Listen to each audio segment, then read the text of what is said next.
Buenos días a todos y a todas. Mi nombre es Lorena Nieto, colidero del sector regional de protección de la plataforma R4B en representación de la CNUR.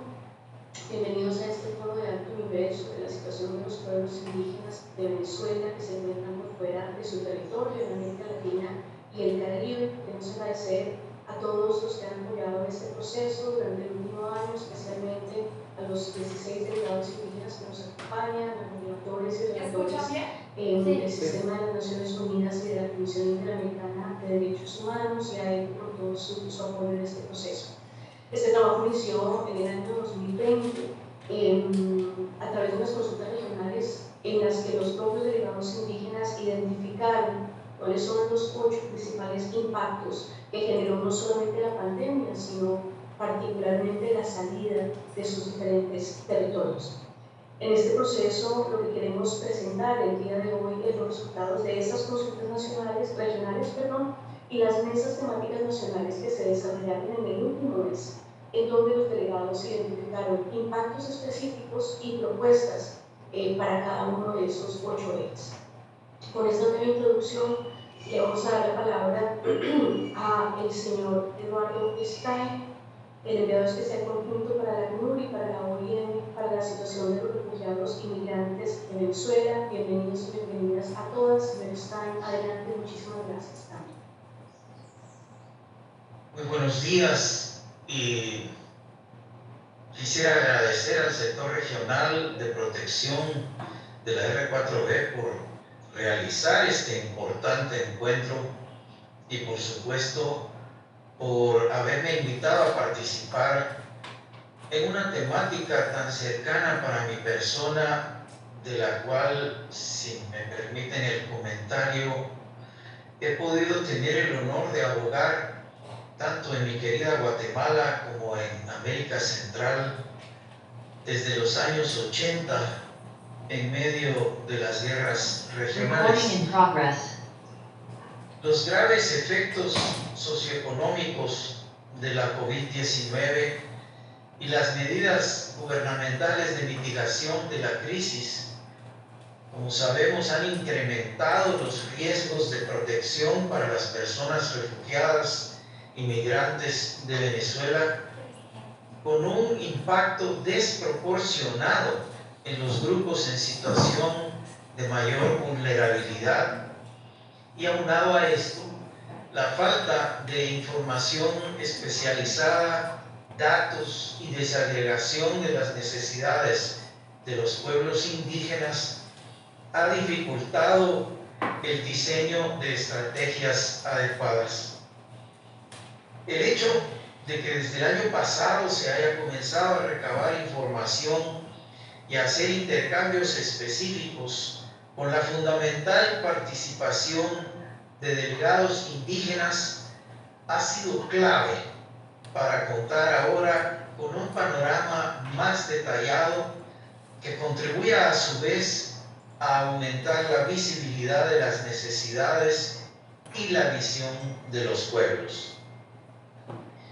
Como hemos mencionado en numerosas ocasiones, más allá de los apoyos humanitarios, los pilares fundamentales de la respuesta a esta crisis son regularización e integración, para lo cual no solo debe garantizarse el acceso, sino el tener en cuenta las necesidades particulares de las poblaciones indígenas.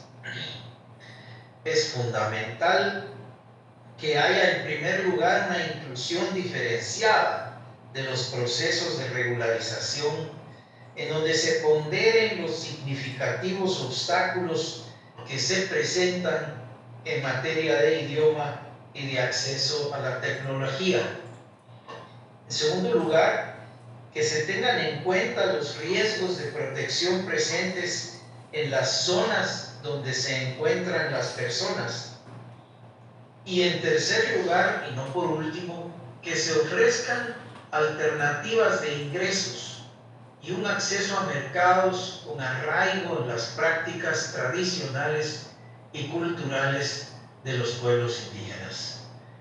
el fortalecimiento de las redes de pueblos indígenas venezolanos en la región y la participación de dichas redes será también clave en el desarrollo de estrategias que preserven sus prácticas culturales y ancestrales y respondan a las necesidades diferenciales de sus pueblos. Me permito reiterar las felicitaciones por la oportunidad y pertinencia de haber organizado este importantísimo intercambio. Muchísimas gracias. Muchas gracias, señor Stein, por su saludo y por sus palabras. Le vamos a dar ahora la palabra a través de un video al director regional de la ACNUR para las Américas, el señor José Samaniego. Adelante, Hilaria, con el video. Muchas gracias.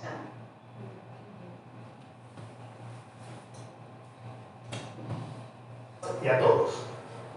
Quisiera saludar especialmente a los 16 delegados indígenas venezolanos que nos acompañan y agradecerles por haber participado activamente en el amplio proceso de consulta que se llevó a cabo en Brasil, Colombia, Guyana y Trinidad y Tobago. Quiero también agradecer la presencia de la relatora Antonia Urréjola de la Comisión Interamericana de Derechos Humanos y al relator especial de la ONU, Francisco Khalid Say, así como a las otras 5 relatorías que nos acompañan. Quisiera aprovechar también para reconocer la labor, el compromiso que tienen para apoyar a la población indígena de Venezuela y su respaldo, su apoyo a la plataforma regional para la población refugiada e inmigrante de Venezuela y en particular al sector regional de protección. También quiero agradecer a Rafaela de ECO por su compromiso con los pueblos indígenas, pero en general por todo su trabajo y su apoyo a las labores que realiza la plataforma regional. Finalmente, a los compañeros de ruta, a Eduardo Stein, a Diego Beltrán y a todas las organizaciones del sector a nivel regional y nacional por apoyar, ya van casi 3 años, a las diferentes iniciativas de la plataforma regional. Entremos en materia. Como todos sabemos, el territorio tiene una significación especial para los pueblos indígenas. Además de ser su hábitat, es el ámbito tradicional de todas sus actividades sociales, económicas, culturales y espirituales.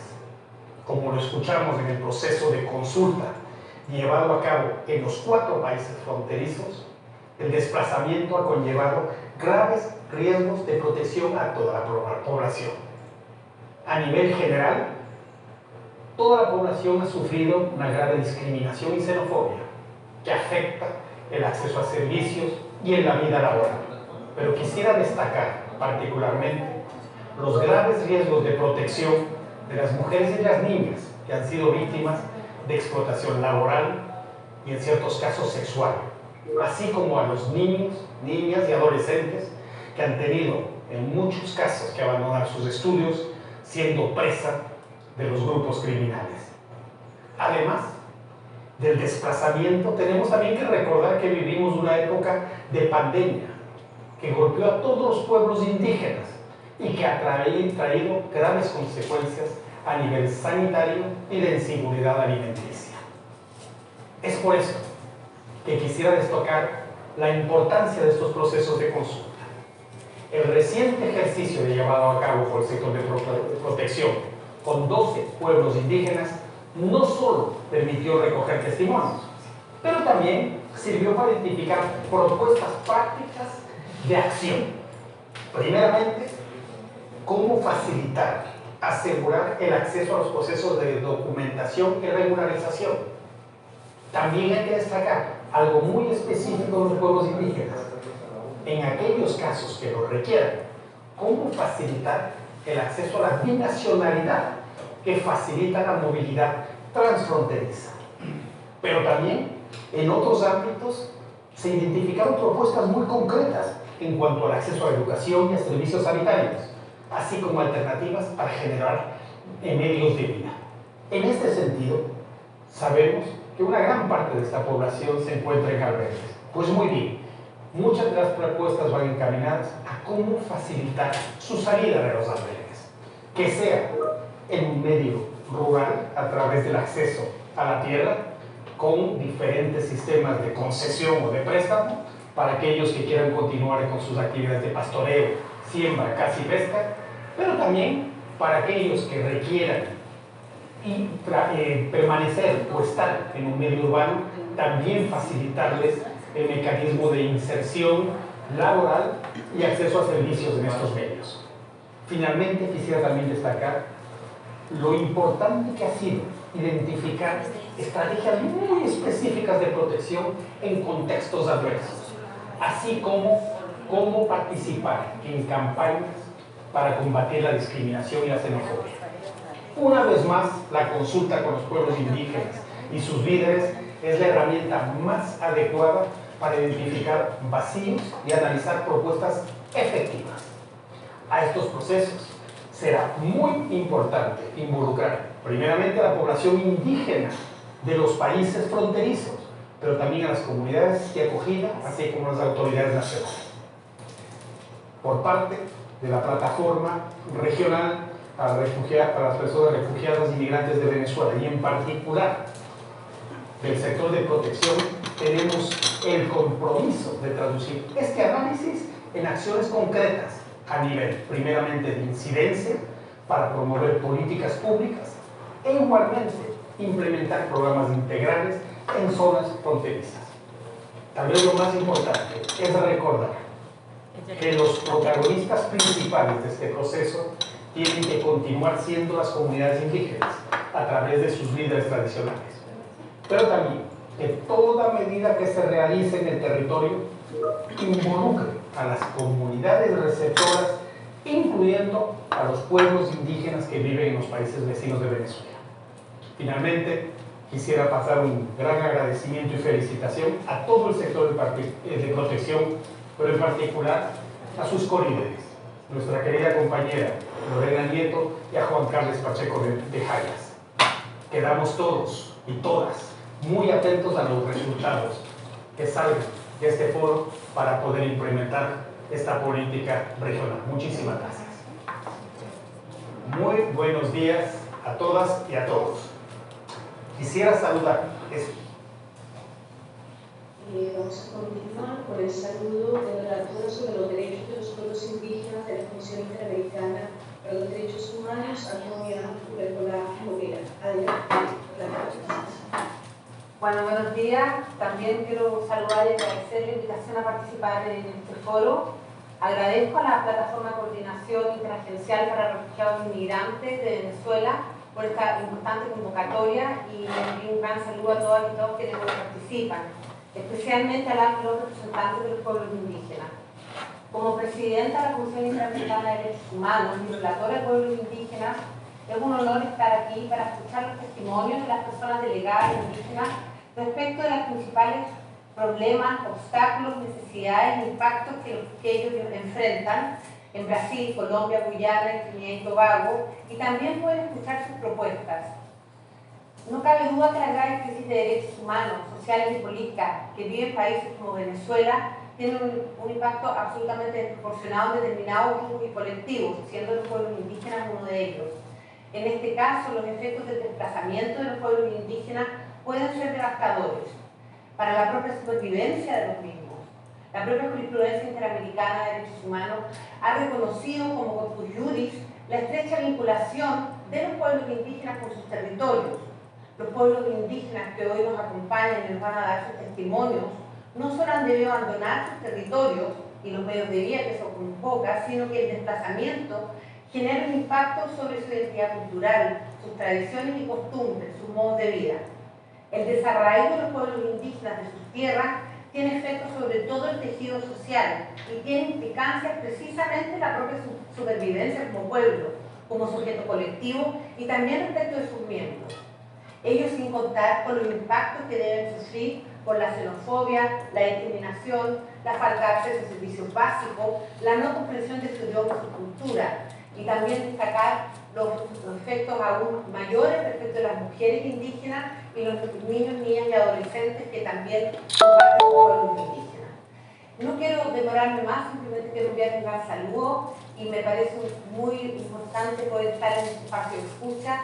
Felicito esta iniciativa y sin lugar a dudas, como presidente del Relator de Pueblos Indígenas, va a ser muy importante para poder escuchar sus propuestas y a partir de ahí, al final de las distintas intervenciones, poder ver cómo desde la Comisión podemos seguir trabajando, atendiendo precisamente a las problemáticas que ustedes nos plantean, como también las propuestas que nos hagan. Muchísimas gracias. Muchas gracias, rectora, por sus palabras de bienvenida. Le vamos a dar ahora la palabra al relator especial sobre los derechos de los pueblos indígenas, el señor Francisco Cali Say. Adelante, relator, muchas gracias. Muchas gracias a todas y todos, estimado Eduardo Stein, enviado especial conjunto de la CNUR y la OIM para la situación de Venezuela, al señor José Samaniego, director general de la CNUR para las Américas, estimada Antonia Urrejola Noguera, presidente y relatora sobre los derechos de los pueblos indígenas de la Comisión Interamericana de Derechos Humanos, Lorena Nieto, co-directora del sector ACNUR, a las relatoras y los relatores que nos acompañan, a las hermanas y hermanos delegados indígenas. Primero quiero felicitar a la Plataforma Interregional para Refugiados y Migrantes de Venezuela por esta iniciativa que ha organizado en este encuentro el día de hoy. Pero que es el resultado de varias fases que han involucrado directamente a 30 delegados indígenas de los pueblos Warao, Pemón, Eñepa, Inca, Yucpa y Wayuu, entre otros, en 4 países. Estos delegados presentarán hoy su propuesta de acciones concretas que deben tomar en cuenta los estados y otros actores para abordar la situación de los migrantes indígenas. Quiero felicitarles por esta metodología que ha favorecido la participación directa de los propios interesados y que se ajusta a lo establecido en la Declaración de la ONU sobre los derechos de los pueblos indígenas en sus artículos 18 y 19, que estipulan que los pueblos indígenas tienen derecho a participar en la adopción de decisiones en las cuestiones que afecten a sus derechos por conducto de representantes elegidos por ellos de conformidad con sus propios procedimientos. Y los estados celebrarán consultas y cooperarán de buena fe con los pueblos indígenas interesados por medio de instituciones representativas antes de adoptar y aplicar medidas legislativas o administrativas que los afecten a fin de obtener su consentimiento libre, previo e informado. Esta iniciativa también ayuda a superar un problema importante cuando hablamos de migrantes indígenas, el de la ausencia de datos efectivos para construir políticas sostenibles en los países de acogida. La condición de los pueblos indígenas migrantes ha sido analizada por diversos organismos de la ONU especializados en pueblos indígenas. Por ejemplo, el Foro Permanente para las Cuestiones Indígenas abordó la aplicación de las declaraciones de las Naciones Unidas sobre los derechos de los pueblos indígenas en un informe sobre la migración y la urbanización de los pueblos indígenas en el 2021, y el mecanismo de expertos sobre los derechos de los pueblos indígenas preparó un estudio temático sobre los derechos de los pueblos indígenas en el contexto de las fronteras, la migración y el desplazamiento en el 2019. La condición de los migrantes indígenas también es una prioridad de mi mandato, por lo que este año he dedicado un informe temático presentado a la Asamblea General de las condiciones de los indígenas que viven en zonas urbanas. Este informe, que analiza los datos sobre la migración interna y transfronteriza, contiene algunos índices alarmantes sobre la condición de los pueblos indígenas que viven en las zonas urbanas. Entre los diversos datos me gustaría mencionar las limitaciones también debidas a la discriminación en el acceso al trabajo, la salud, la educación y la vivienda. Por ejemplo, los pueblos indígenas de migrantes en las ciudades se enfrentan a dificultades para inscribir a sus hijos en la escuela y a grandes disparidades en la finalización de la educación primaria. En el caso de la vivienda, los pueblos indígenas que migran a las zonas urbanas habitan de forma desproporcionada viviendas deficientes que no son adecuadas desde una perspectiva tradicional ni cultural. Los informes indican que un sector importante de la población indígena urbana vive en zonas marginales y asentamientos informales con un acceso limitado a servicios básicos como el saneamiento, el agua potable y el transporte público. Son preocupantes los datos sobre la violencia que sufren las mujeres indígenas. Las mujeres y niñas indígenas que emigran a las zonas urbanas corren un mayor riesgo de ser víctimas de la trata de personas, el trabajo forzoso, la prostitución, la explotación sexual, la violencia de género y la esterilización forzada. En algunas zonas hasta el 80% de las mujeres indígenas son víctimas de la violencia y las tasas de asesinato pueden ser de más de 10 veces superiores a la media nacional. Para concluir, quiero felicitar a esta iniciativa nuevamente, que está llamada a dar respuestas concretas a estos problemas. Estoy aquí hoy para conocer y escuchar la experiencia de personas que viven a diario los efectos de la migración en su piel y espero contribuir al debate con algunas recomendaciones y reflexiones. Muchas gracias. Relator, muchas gracias a todos por sus palabras de bienvenida. Con estos elementos damos inicio, damos por instalado este foro. Y como lo habíamos mencionado, los 16 delegados indígenas que nos acompañan desde Guyana, Trinidad y Tobago, Colombia y Brasil van a presentar a continuación sus impactos y propuestas en cada uno de los 8 ejes que fueron priorizados a nivel regional. Vamos a dar primero paso a uno de los videos que fue preparado por los pueblos indígenas que se encuentran en Trinidad y Tobago. Entonces, Hilaria, si quieres adelante con el video de representación cultural de los pueblos guaraos en Trinidad y Tobago.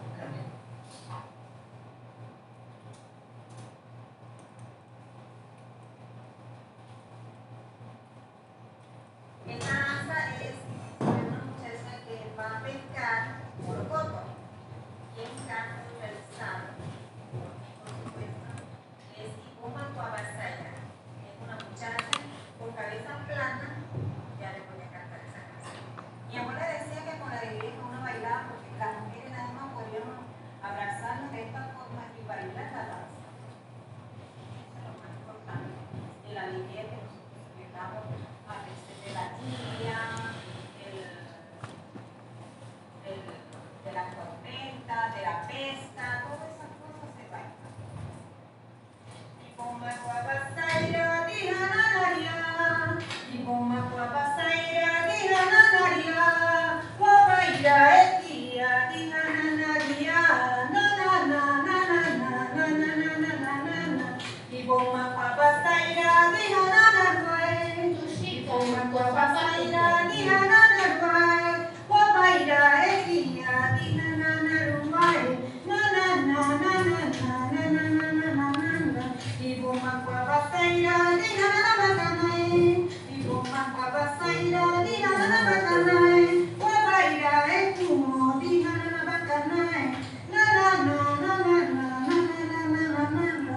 Ibuma Guabasaira, Dihananabakanai, Ibuma Guabasaira, Dihananabakanai, Osiku Isiko, Dihananabakanai, na na na na na na na na na. ¡Hey! ¡Hey!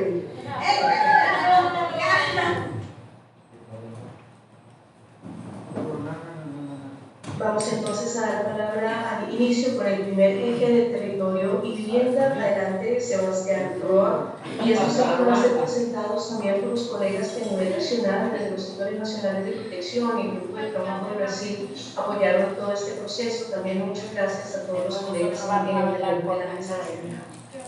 Muchísimas gracias, Lorena. Buenos días. Quería presentar el panel de nombre del señor Eduardo Stein. Bueno, mi nombre es Sebastián Roa, soy líder del Grupo de Trabajo de Pueblos Indígenas de la plataforma R4 en Brasil, en representación de la MUD.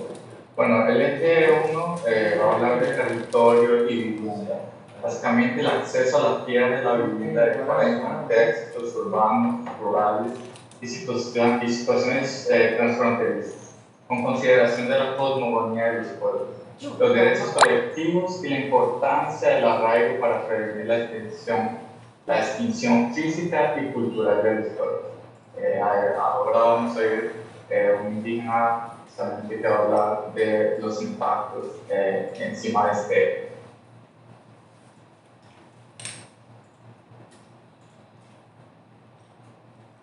Señor Santo Tobalbáez, adelante.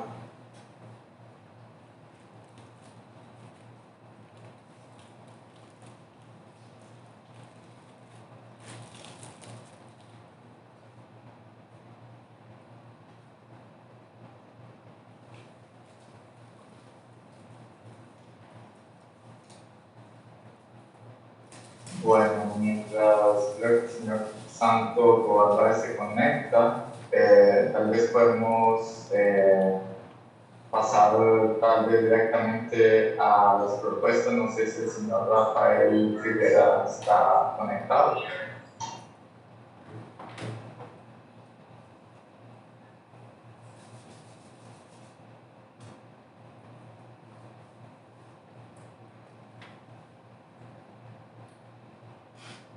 Bueno, por problemas de conexión, tal vez mientras el señor Santos o Álvarez se conecten, felizmente realmente hay siempre algunos desafíos de conectividad. Puedo hablar un poco rápidamente sobre los impactos justamente que se han levantado y lo que se ha discutido dentro de todos estos grupos de discusiones indígenas en los territorios, ¿no? Se entiende justamente el territorio es la base de la existencia de los pueblos indígenas y sin él sus culturas, sus tradiciones, sus sistemas están en riesgo. La salida de Venezuela ha obligado a los pueblos a instalarse en asentamientos informales donde sus hijos y sus hijas están en riesgo en ausencia de claridad sobre posibles procesos de legalización. Esta pérdida del territorio, además de que fragmenta a los pueblos indígenas, rompe sus sistemas de comunicación y los expone a riesgos y situaciones que nunca habían enfrentado. Al estar alejados de la selva, del río, los pueblos pierden la capacidad de sobrevivir, de usar sus habilidades y sabiduría para garantizar la vida de sus familias y la comunidad. Las viviendas que los indígenas de Venezuela han encontrado en los países de acogida no son adecuadas. Muchas comunidades se han visto obligadas a convivir con familias no indígenas en lugares abandonados, no tienen sistemas básicos de agua y saneamiento. Para las autoridades indígenas, la dispersión de la comunidad obstaculiza el mantenimiento de los sistemas de autoprotección, incluido el reglamento interno, debilita los procesos de toma de decisión y compromete el futuro de las comunidades. No sé si el señor Rafael Figueras ya está conectado, de lo contrario voy a seguir para por lo menos la lectura rápida, sistematización de estas propuestas que de nuevo fueron levantadas en todos los encuentros que se han desarrollado en los países con los grupos indígenas. Entonces tenemos justamente como propuesta, se levanta la identificación junto a las autoridades indígenas nacionales de posibles predios disponibles para el uso de las familias indígenas de Venezuela, en lo que se prioriza a las familias de mayor nivel de riesgo. Orientación a las familias indígenas, venezolanas, transfronterizas sobre derechos ancestrales al territorio que puedan mitigar los riesgos de situación de calle, ingreso, albergue. Establecimiento junto a las autoridades locales y nacionales competentes con el acompañamiento de mecanismos de control, las instituciones nacionales de derechos humanos y la comunidad internacional estratégica para la mitigación de los riesgos de desalojo. Entre otras, existe justamente también la provisión de herramientas para que las comunidades puedan construir sus viviendas de manera tradicional en los terrenos cedidos, asignados por los estados y o las comunidades de acogida. De alguna forma estoy intentando básicamente sistematizar un poco las varias propuestas. Este justamente es un resumen muy importante de estos diálogos que se han establecido entre estos países y por lo tanto quedan estas propuestas sometidas también a la plataforma de control. Sebastián, tienes desde la oficina de Acnur Guyana a Rafael Figueroa para hacer la presentación de las propuestas. Colegas en Guyana, si pueden activar la cámara y el micrófono para que Rafael pueda hacer la intervención. ¿Cambio?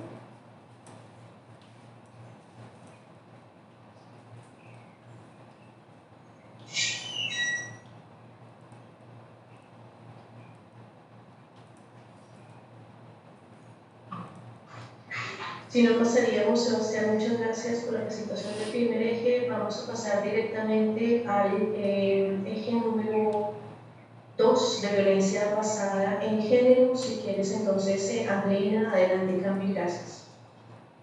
Muy buenos días, soy Andreina Briceño Brown de la organización miembro del Sector Nacional de Protección Plataforma R4B en Trinidad y Tobago, en representación de la Casita Centro Cultural Hispano. El segundo eje, que se refiere a la violencia de género, pues violencia doméstica, riesgos vinculados a los procesos de custodia, acceso a la vivienda y el territorio, amenazas y obstáculos en el ejercicio de liderazgo.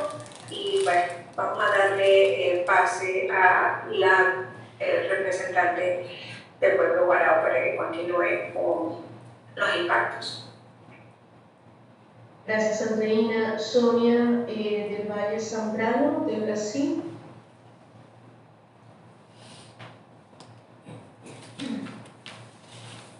Sonia, ¿estás conectada?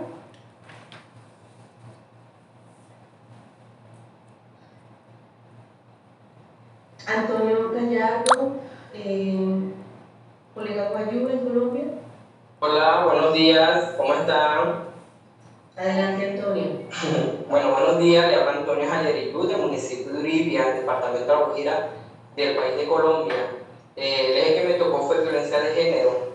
También podemos decir que está basada, también entra basada en el violencia de género el grupo LGTB, niños y la población más vulnerable, la población de mujeres. Podemos decir también que la violencia de género viene enfocada en las tradiciones y la salida de Venezuela a nuestros territorios centrales aquí en el municipio. También podemos decir por la vía territorial, también puede presentar violencia de género, más que todas las mujeres que son explotadas en trabajo laboral.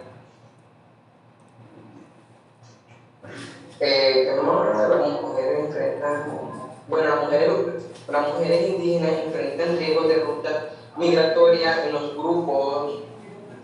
grupos armados y violentos también. Tienen también un acceso de violencia. También quiero enfocar también que el grupo LGTB también ha sido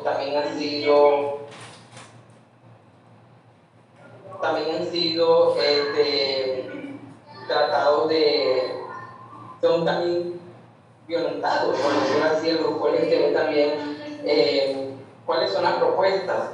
La propuesta yo diría de que organizar. La propuesta puede ser. Organizar. La propuesta puede ser un proceso de formación LGBT. Un grupo de formación de LGBT. De una manera intercultural. Cultural. O sea, cómo se ve de la parte y cómo se. Yo diría organizar, también llevando la parte cultural, para que la violencia de género sea enfocada en el proceso de temas focales, en el tema de que todos sean escuchados, pero llevándole un poco el tema del sistema cultural. En las poblaciones étnicas, sea afro, guayú, trinidad, o sea, depende de la cultura que hayan respetando. También otra propuesta, yo diría, propuesta psicosocial, encuesta psicosocial durante las capacitaciones o durante el proceso de diagnóstico que se vaya a realizar.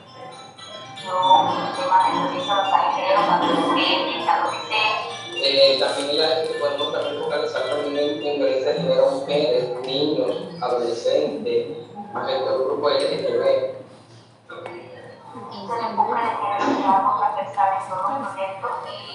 Y que la violencia de género hay que disminuirla.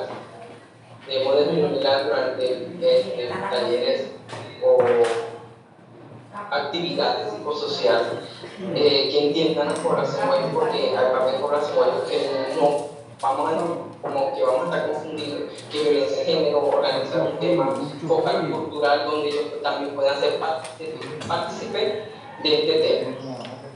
Bueno, muchas gracias. Muchas gracias, Antonio. Vamos a pasar al eje 3 de impactos desproporcionados. Para esto le vamos a dar la palabra a Matthew Ransawak. Adelante, Matthew, gracias.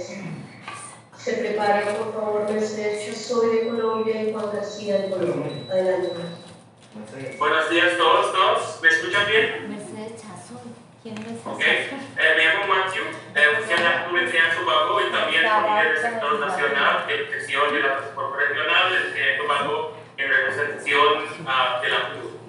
Cuando hablamos de impactos desproporcionados, estamos hablando específicamente sobre impactos específicos en personas con vulnerabilidades altas, incluyendo riesgos particulares de las mujeres, niños, niñas y adolescentes y jóvenes de los países de acogida, así como de la comunidad LGBTIQ, personas con VIH, adultos mayores y personas con discapacidad, alternativas de mitigación y acceso a mecanismos de protección comunitarios e institucionales.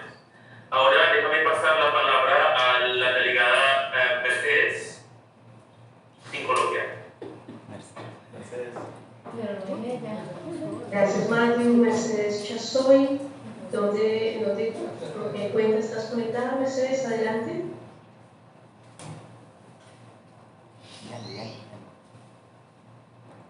Inga.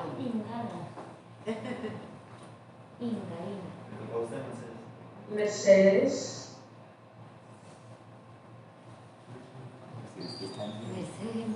Si no, le damos la palabra a Juan García, también de Colombia. Juan, ¿estás conectado?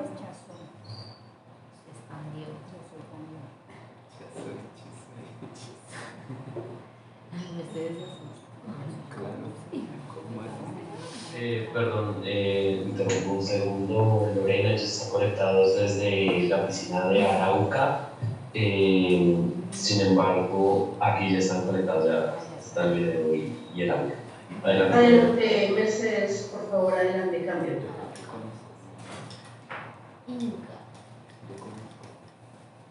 Tienen que quitarle el mute al micrófono, por favor. Adelante, Mercedes. Buenos días. Bueno, buenos días. Soy Mercedes Chasoy, soy representador a la comunidad Inga. Bueno, el proceso por la necesidad que salimos de nuestro país, por la economía, buenos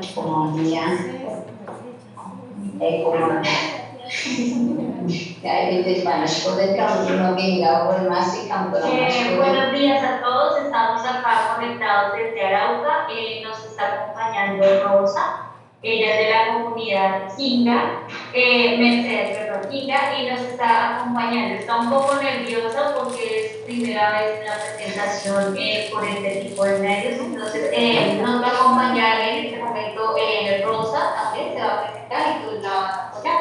Gracias.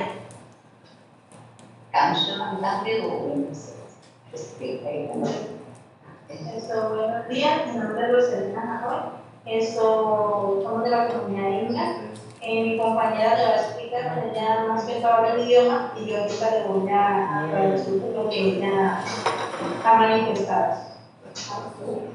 No estamos buscando necesidad manda y los abarcables, pues un problema con la economía. Esta chica me chico que más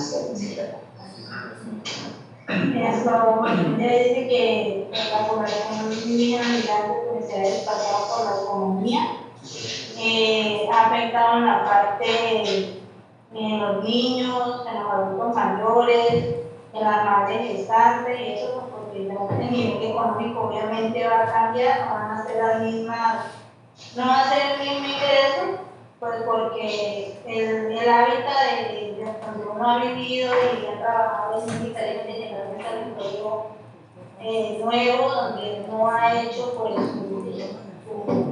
su trabajo, y se ha dificultado mucho en la parte económica.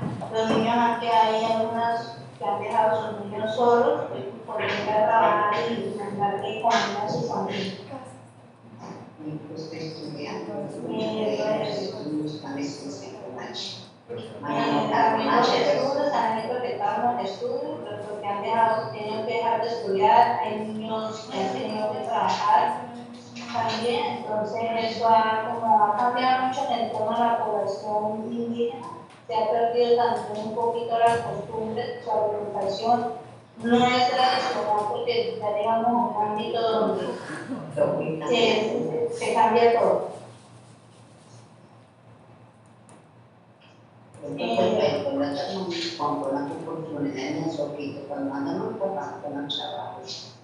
Bueno, para nosotros mayores, obviamente el trabajo no hay, porque son adultos y pues no pueden trabajar. Entonces también una parte pues se aplica mucho al adulto mayor.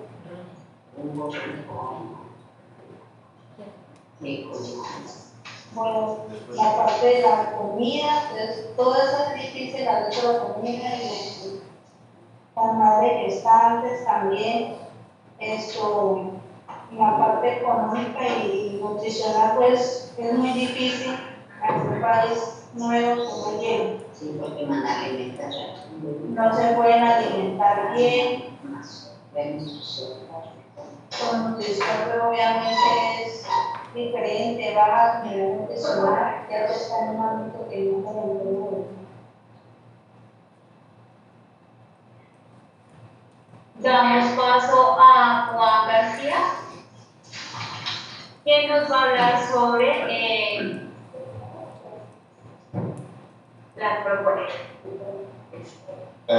Buenos días, mi nombre es Juan García, migrante venezolano, vengo del estado Apure, municipio de Pedro Romero, a costa de Caparparo. Actualmente vivo en Arauca, departamento de Arauca, o sea, en el Pozo de la Pava. Pues la propuesta sería, pues nosotros como personas indígenas o migrantes, bueno, mejor dicho, personas indígenas, tenemos derecho a la consulta, que se nos informe todo lo que se va a realizar, no solo en nuestro territorio, o de dónde estamos, o donde estamos asentados, sino en todo, en lo que nos puede afectar, o sea, donde no solo en nuestra ciudad, ay, estoy equivocando un poquito, es que estaba como nervioso, es la primera vez, ¿ves? Tranquilo, Juan, tranquilo, lo estás haciendo muy bien, adelante. Para que se nos informe todo lo que se va a realizar, no solo en nuestro territorio o donde estamos asentados, sino en todo lo que nos puede, en todo lo que nos puede afectar. Esto facilita, por un lado, oportunidades laborales. Se disminuye el riesgo que muchas veces las instituciones generan ante la adopción de nuestros hijos e hijas de forma ilegal. Pues eso es lo que queremos nosotros. También que se nos ofrezcan servicios especializados. Tenemos casos en comunidades de personas que sufren enfermedades complejas, abusos de situaciones, enfermedades de la mente, de opresión, suicidio, entre otras. Necesitamos asesoría especializada para llevar a cabo nuestro matrimonio. Se requiere estrategias de prevención para los casos de nuestros menores de edad y donde la institución intervenga. Necesitamos que los entes competentes realicen una caracterización por edad de niños, niñas, mujeres, hombres, nuestros ancianos, y desde allí se genere estrategia concertada con nosotros como comunidad indígena para disminuir los riesgos y fomentar nuestro autoprotección. Por eso sería, necesitamos de todas las entidades, sus funcionarios que trabajan para los niños, con la familia, y también realicen un proceso de sensibilización, realicen un proceso de formación y de allí generen esas medidas para que las instituciones busquen alternativas para la promoción de la seguridad y protección de las familias de nuestros niños y niñas. Eso es lo que le estamos pidiendo, no solo para nosotros, el pueblo indígena, sino para todos los indígenas migrantes venezolanos que estamos en diferentes países. Gracias. Muchas gracias, Juan, a ustedes, a todos los delegados. Sabemos que genera un poco de nervios, pero lo están haciendo muy bien, así que no se preocupen, hablen tranquilos durante toda la sesión, que este espacio es para ustedes. Ustedes son los protagonistas de esta reunión. Le vamos a dar la palabra al eje número 4 sobre doble afectación y crimen organizado. Tiene la palabra Cristel Banfield y se preparan Omar Pérez y Alberto Tejero. Adelante, Cristel. Cambio. Buenos días a todos y todas. Yo soy Cristel Banfield, co-líder del Sector Nacional de Protección de la Plataforma Arformiga y Guyana, en representación de la OIM. Eje 4, doble afectación y crimen organizado. Riesgos de los pueblos indígenas vinculados a la presencia de actores armados y crimen organizados desde un enfoque diferencial, desarrollo o apoyo a las estrategias comunitarias para la mitigación de dichos riesgos. Permitiré a mi compañero Omar para presentar los impactos. Sí, buenos días. ¿Me oyen? Te escuchamos Bien. perfecto, Omar, adelante. Saludos a todos. Muy buenas, soy Omar Alfredo Pérez Lezama. Soy de Magdalena de Guayén, Gran Estado Bolívar, Venezuela. Actualmente acá en Boavista, Brasil. Y nosotros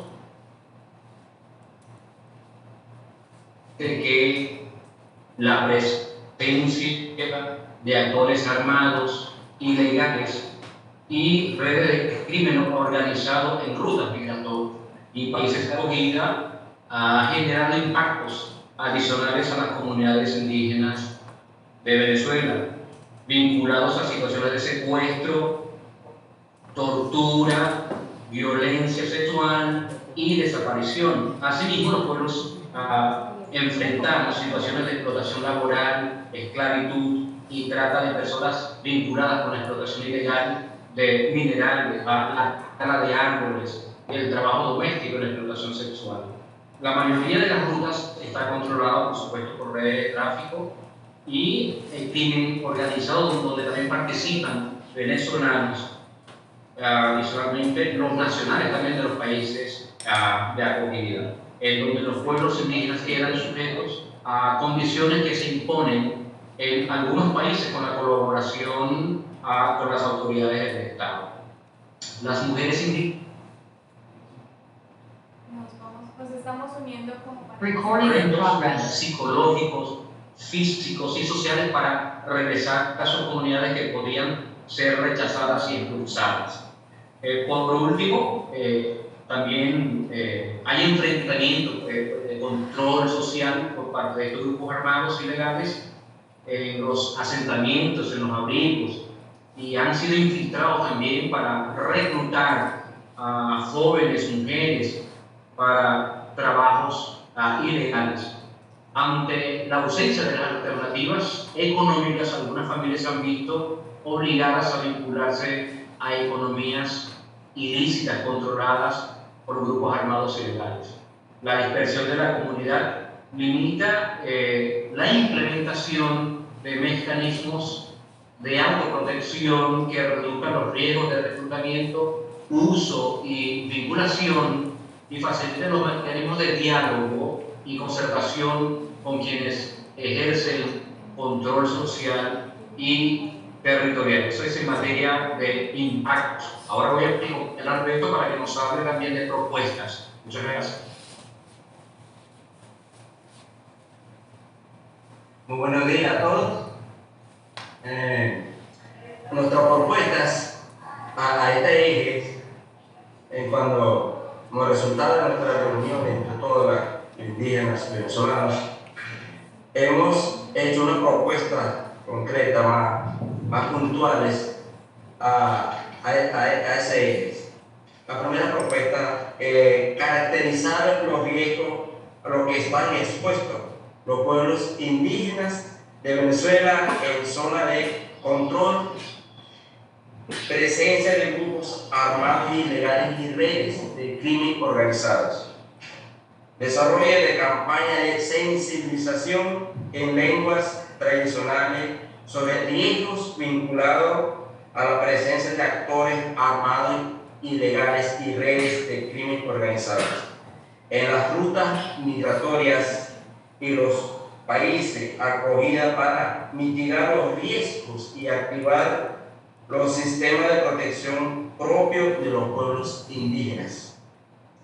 Promoción de encuentro entre los pueblos indígenas de Venezuela para identificar de sus autoridades y desarrollos de estrategias de mitigación, prevención y autoprotección que puedan ser apoyadas por las entidades del Estado y la comunidad internacional. Intercambio de información sobre las comunidades sobre los riesgos existentes, los casos identificados y establecimiento del sistema de registro de personas desaparecidas para la activación de rutas institucionales correspondientes. Adecuación y creación de los protocolos de respuestas para los sobrevivientes de violencia sexual, víctimas de trato y tráfico de personas, adecuadas a la cosmogonía de los pueblos indígenas y con la identificación de los puntos focales adecuados en entidades competentes. Y revisión y adecuación de los reglamentos internos para controlar situaciones de riesgo para la comunidad asociada a la respuesta de actores armados, ilegales y redes de crimen organizadas. Establecimiento de medidas de protección para evitar el ingreso de reclutadores a los lugares de vivienda de las comunidades indígenas. Por último, fortalecimiento de la estructura de mediación y concertación de los pueblos indígenas, promoción de intercambio de buenas prácticas a nivel regional entre los diferentes pueblos sobre la mitigación de estos riesgos. Bueno, eso es la propuesta que nosotros hemos puesto de acuerdo para las instituciones, los relatores. Bueno, muchísimas gracias por su atención y vamos a seguir escuchando a nuestro compañero. Gracias. Muchas gracias a ti, Alberto. Damos paso al eje número 5 de documentación, regularización y protección internacional. Adelante, Jennifer Álvarez Cambio. Muy buenos días a todas y todos. Mi nombre es Jennifer Álvarez, trabajo en la OIM de Brasil. Colidero el grupo de trabajo sobre la población indígena de la plataforma R4B en Brasil. Aprovecho para agradecerles por la invitación de estar aquí y quiero saludar cordialmente al señor Stein y en su figura saludo también a todos los colegas de la plataforma. Saludos también a los excelentísimos relatores presentes y felicito a la organización del evento por la diversidad y la participación de las y los representantes indígenas y saludo también en este momento. Iremos presentar en este grupo los desafíos y los elementos generales de aplicación y las propuestas concretas para la mitigación de riesgos e impactos sobre la documentación, binacionalidad, plurinacionalidad y acceso a la protección internacional, vinculando la discusión sobre la inclusión en los procesos de regularización, acceso a documentación, reconocimiento de la nacionalidad de los niños que nacen en los países de residencia actual de los padres indígenas, refugiados y migrantes, la relación de estos factores también con el acceso al territorio y riesgos existentes en las rutas migratorias. En este momento le paso la palabra entonces a la señora Otilia Venezuela de la etnia Guarao desde Guyana para hablar sobre los impactos. Adelante.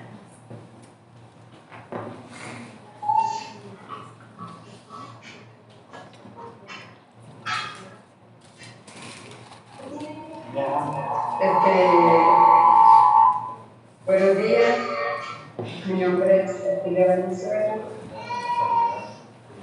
Pueblo Guarao, comunidad a la altura del Camacudo de Venezuela, actualmente en Yaruquita, Guyana. Viendo sobre importante.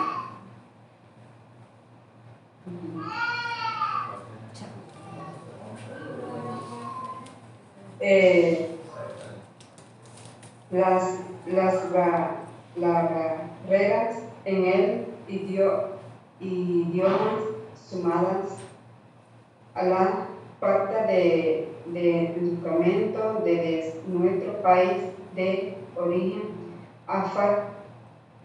afecta la posibilidad posibilidad que nos puede, pueblo indígena, tenemos de ascender a la documentación. Muchas de las información está disponible en formato que las comunidades no manejan, se distribuye solamente en el centro urbano y para el pueblo indígena ascender a esa información es muy difícil.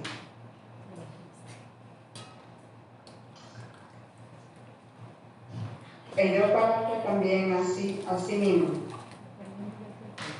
Bueno, para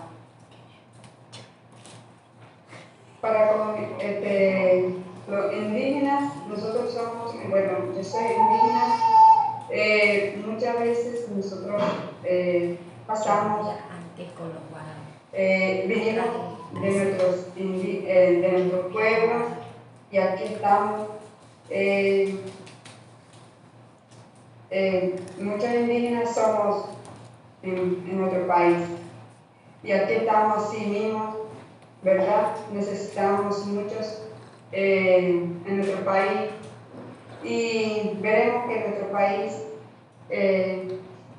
seamos todos unidos, los indígenas, no solamente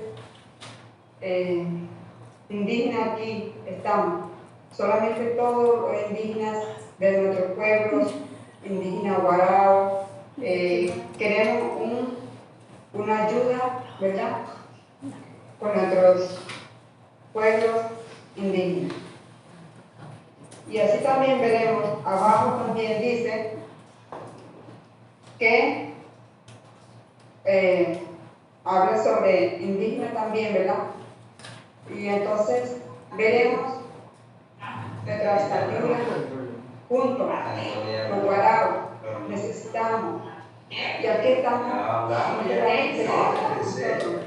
todos veremos que nuestro alrededor, nuestros pueblos, estamos aquí. No, porque yo venía de acuerdo que son abajo. Perdón, Lidia, te interrumpo. Alberto, por favor, ponle silencio al micrófono. Alberto, conéctalo. Por favor, ponle. Que nuestro hijo.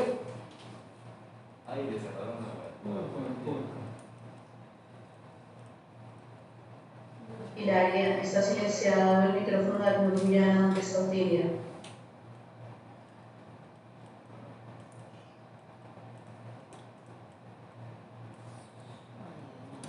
Hilaria.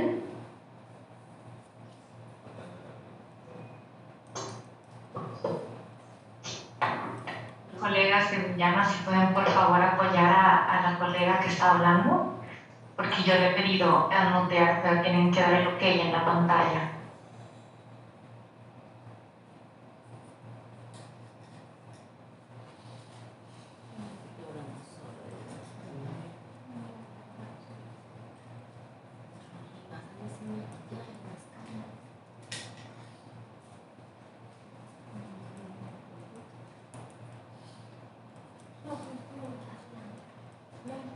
Vamos a darle la palabra a Jesús para que pueda continuar con las propuestas. Jesús, si me escuchas, por favor, adelante. Bueno, ante todo, todo personal escucha. Espero que me escuchen. Okay. Ya siguiendo con el tema que nos correspondió presentarnos, sería documentación regularizada y protección internacional. Y le vuelvo a decir, mi nombre es Jesús, soy participante del pueblo guarao, actualmente acá en Brasil, en Río Grande del Sur. Una de las propuestas que nosotros hemos hemos vivido o hemos necesitado de hacer esto. Déjame leer un poco acá, después luego voy a hacer una intervención de la cual voy a hacer algo aquí. Flexibilización de los trámites existe para obtener la documentación, acceder a los procesos de regularización y de protección internacional, promover el desarrollo de acuerdos multilaterales entre los países para el reconocimiento de la plurinacionalidad y obtener la documentación apostolic y el afecto de los accesos efectivos de los sistemas nacionales de protección. Se estuvo viendo y quiero aplicar algunas cosas aquí que todavía muchos todavía no han podido hacer o se han dicho, de la cual la propuesta que yo quiero darle al tema que nos correspondió presentar es de la cual cómo podemos obtener bien el acceso de la información que nosotros estamos necesitando como pueblo guarao, indígena del pueblo guarao. Sería de tener ese entendimiento de parte del personal muy adecuado, porque se había visto tengo 26 años y yo creo que no tengo esa experiencia de la cual todavía de hacer saber de lo que por lo menos se está queriendo pasar la información con respecto al caso del pueblo guarao, porque hay muchos casos que se están viviendo en este momento. Yo digo que en este momento y en los momentos anteriores también, porque es eso, pues, se han visto casos. Yo hablo en el pueblo guarao, que es en general, indígena de la etnia guarao, que se ha visto de la cual, por falta de entendimiento por parte del guarao, y si se pasa que cuando el pueblo trata de hacer su cosa o de sacar su documentación, ellos les dificulta eso, les dificulta para poder sacarlo y cuál sería de por lo menos avanzar un poco, de ser seguro, porque muchos de los guaraos les dificulta de expresar sus expresiones, ¿no? De cómo explicar de que la necesidad que ellos necesitan para poder, quizás hasta para poder salir hasta de su país, la gran necesidad que tienen y es obligatorio de tener en la documentación. Y muy poco de los guaraos llega a viajar o salir del país sin su documento necesario. Para poder hacer esto, sería bueno de por lo menos tener personas capacitadas de entender a ese pueblo indígena del pueblo guarao. Bueno, eso era todo lo que quería aplicar a esto. Eso es todo. Muchas gracias, Jesús. Muchas gracias por tu intervención. Le vamos a dar el paso al número 6 de Medios de Vida y Educación. Adelante, Jessica Núñez Cambio.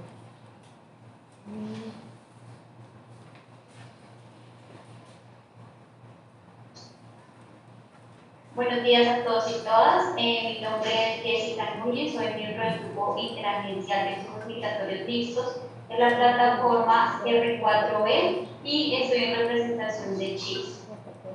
Básicamente vamos a hablar en el número 6 sobre los medios de vida y educación. Aquí nos va a estar acompañando Lourdes del Valle Rojas y Anderson Pulgar. Cada uno de ellos nos estará hablando sobre los impactos y las propuestas que podemos tener en relación a los medios de vida y educación.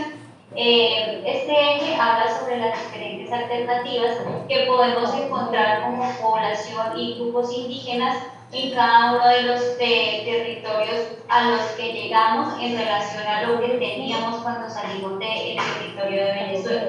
Vamos a hablar aquí en este eje sobre las oportunidades que hemos tenido como población indígena, cuáles son esas dificultades y esos hallazgos que podemos encontrar en cada uno de los territorios. A nivel de medios de vida, nos van a hablar específicamente de las prácticas tradicionales que tienen como grupos indígenas y de esas alternativas o esa vivencia que han tenido tanto los niños, niñas y adolescentes como jóvenes en torno a lo que implica el desarrollo y el tema educativo para la población indígena. Entonces vamos a proceder con los impactos en los cuales los va a socializar Lourdes del Valle Rojas. Adelante, Lourdes.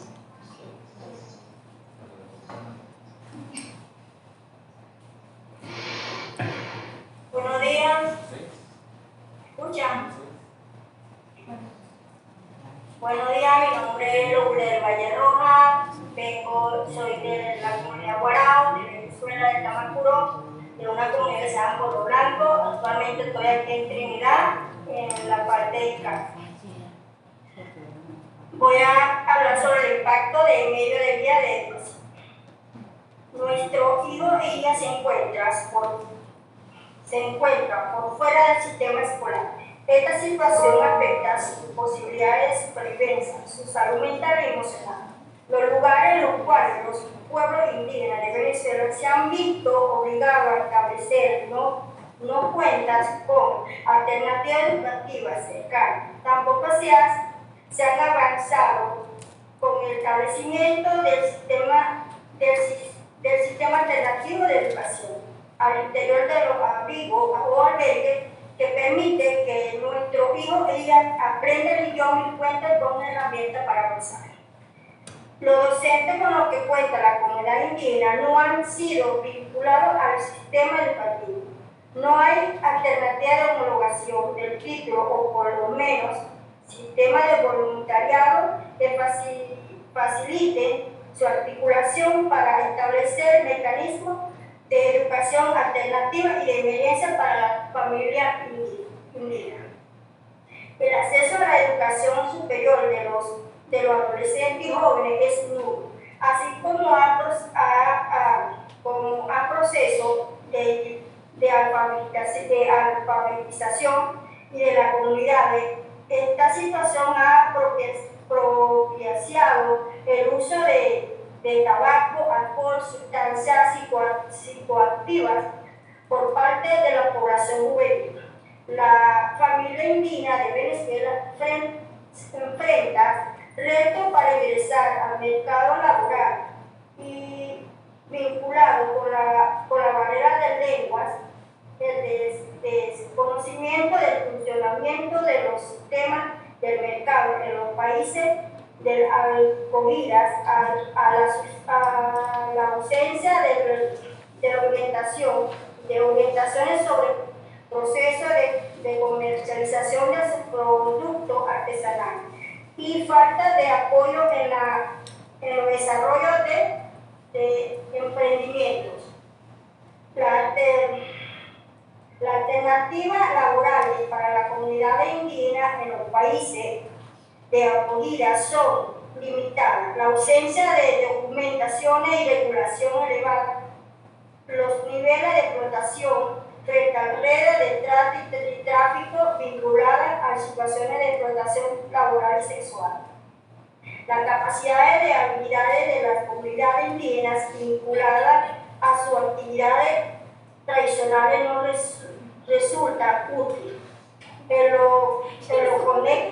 conector urbano de lo que se encuentra, con los cuales el acceso a alternativas de generación de ingresos al sur se reduce. Gracias. Muchas gracias a ti. Lo hiciste muy bien. Le vamos a dar la palabra a Anderson Pulgar, del pueblo Guayú en Colombia. Anderson, ¿estás conectado? ¿Nos escuchas? Adelante. Buenos días. como lo decía pues la compañera Lourdes, son limitadas el tema de acceso a la educación, pues también al campo laboral. Entonces, han habido diversas problemáticas. Entonces, ¿qué sería una de las soluciones alternativas que podíamos tomar acá como pueblos indígenas? Que es que igual saben que a pesar de que estemos en distinta ubicación y nuestro idioma sea distinto, pues tenemos las mismas necesidades. Entonces, viendo esto, hay muchos usos y costumbres que tenemos los indígenas que son similares. Entonces necesitaríamos por parte de algún ente la promoción de las actividades propias de los pueblos indígenas, que estas son el pastoreo, la siembra, la caza, la pesca, y que nos dieran esas herramientas necesarias en terrenos adecuados, que estén cercanos con fuentes de aguas, ya sean ríos, ya sean pozos o en su defecto agüeyes. El establecimiento de convenios con el Estado para así asegurar la venta de los productos de las familias indígenas a las estructuras estatales, puesto que en cada estado existen programas que van dirigidos hacia los pueblos indígenas, pero de esa misma nación. Entonces, a través de estos tipos de proyectos productivos, el indígena puede hacer venta al Estado y asimismo su economía aumentar. Puede ser en la venta de artesanía, puede ser en el tema de semipastoreo, la venta de cría y levante de pollos, de engorde, la venta de huevos, carne en su defecto, lo que él produzca en su ranchería, en su caserío, eso dependiendo de donde se encuentre y el tipo de productos que allí se den, ya sea en pecuario o agrícola o a su defecto, en su defecto artesanías. La organización de ferias artesanales y mercados que promuevan los productos de los pueblos indígenas de Venezuela y propicien el intercambio con pueblos originarios de acogida. Esos pueblos que vienen con sus artesanías, en donde llegan, sea Colombia, sea Brasil, allí van a encontrar un tipo diverso de artesanías, de productos también alimenticios. Entonces, propiciar ese intercambio de productos y así saber identificar pues, la cultura que lo está produciendo. Otorgamiento por parte de las autoridades locales y nacionales de los materiales educativos necesarios para la activación de esos sistemas en procesos de concertación con las secretarías de educación para el apoyo técnico e institucional. Así también la caracterización de las comunidades indígenas para la identificación de profesionales, bachilleres, promotores que puedan vincularse a procesos alternativos en respuesta a la educación, salud y otros tipos de servicios. Es ahí donde es lo que estaba pues diciendo, que esos profesionales, esos estudiantes que llegan acá puedan a su vez ejercer acá dentro del país donde están en su proceso de migración. Activación del sistema educativo flexible para las comunidades indígenas en contextos urbanos y rurales, en asentamientos informales y albergues, con vinculación a los docentes y bachilleres indígenas y promoción de la educación plurilingüe. Entonces, activar en donde están ellos acogidos, en el lugar de migración, en los calles, en los centros de albergues, esos niños que están llegando del vecino país, crearles albergues y que es la población indígena que está allí dentro pueda a su vez preservar sus usos y costumbres a través de la educación propia y también de la educación, lo que es la academia, el saber las materias comunes de las escuelas, pero darle de fondo a lo que es el tema de usos y costumbres. Homologación de títulos profesionales y técnicos de las comunidades con el fin de ampliar sus alternativas laborales, desarrollando ferias en el mercado laboral con apoyo de traductores, volantes y boletines en lenguas tradicionales en zonas aledañas a los asentamientos y albergues y abrigos. Pues, ¿qué es lo que estaba comentando? De que podamos ayudar a esos jóvenes que vienen de Venezuela a homologar ya sea el bachiller o sea su carrera profesional para que puedan acceder al campo laboral en cada uno de los países que están. Convenios con las universidades para garantizar el acceso prioritario de jóvenes indígenas en Venezuela a la educación con acceso a becas y apoyos a la cobertura de la manutención. Yo soy pues integrante de una asociación que se llama Ucuay Pawayú. Trabajamos sin ningún interés y eso nos ha funcionado porque estudiantes guayú han ido a la universidad, a 3 universidades con las que se tienen convenio, la Universidad Nacional, la Universidad del Atlántico y la Universidad de Antioquia, y hemos abierto campos.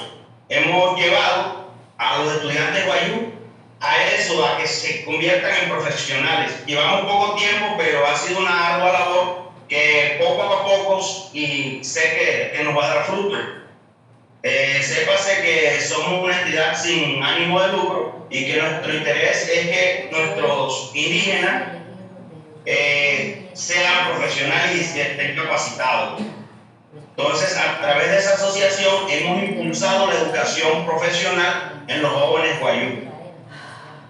Cursos de inglés, portugués y español a todos los miembros de la comunidad que faciliten el acceso a la educación y al mercado laboral. El impulso de emprendimiento con el apoyo de las autoridades locales y nacionales. Desarrollo y diseminación de cartillas informativas sobre el acceso a la educación en lenguas tradicionales con el apoyo de miembros de las comunidades indígenas. Eso también, a través de la asociación, pues hemos estado trabajando y entrenando a cada comunidad con el fin de hacerles saber que ellos como indígenas tienen derecho a la educación, así como lo reza el convenio 169 de la OIT y es acogido en Colombia a través de la ley 21 del 91. Formación en procesos de comercialización, comercio justo, trazabilidad y acceso a ferias internacionales para garantizar la venta de productos que estén represados en los albergues y abrigos y asentamientos. Pues allí también enseñarles a esos jóvenes que están dentro de los albergues artesanías, proyectos productivos y ver en qué se pueden desarrollar y en qué se pueden desempeñar para cuando salgan de los albergues, porque es que todo el tiempo no van a estar en los albergues. Entonces, a sensibilizar a esos jóvenes o a esas personas que ellos, a través de un conocimiento que tengan, a través de un curso técnico, curso profesional o algo que se les dé acá en los albergues, al salir de esos 3-4 meses que demoran en el albergue y se les dé una educación, ya tienen la capacidad de poder desarrollar y emprender lo que aprendieron dentro de cada albergue. Entonces, cuando salgan del albergue, no salgan que a recoger o algo, o a andar o a divagar en la calle, sino que monten a través de un emprendimiento. Sé que si se les da a 10 indígenas, se les da dicho emprendimiento, sé que de los 10, 8 o 7 van a poner en práctica dicho emprendimiento. Entonces la idea es esa, de que no se les dé todo cuando salen del albergue, se les dé el conocimiento y ellos lo apliquen al momento de salir del albergue hacia la ciudad donde se encuentra el albergue. Muchas gracias. Muchas gracias a ti, Anderson. Vamos a dar paso al eje número 7 de soluciones duraderas. Marcelo Lemos, adelante, cambio. Sí, todo bien, en la parte después. Pon en silencio tu micrófono, Anderson, por favor. Muchas gracias. Marcelo, adelante.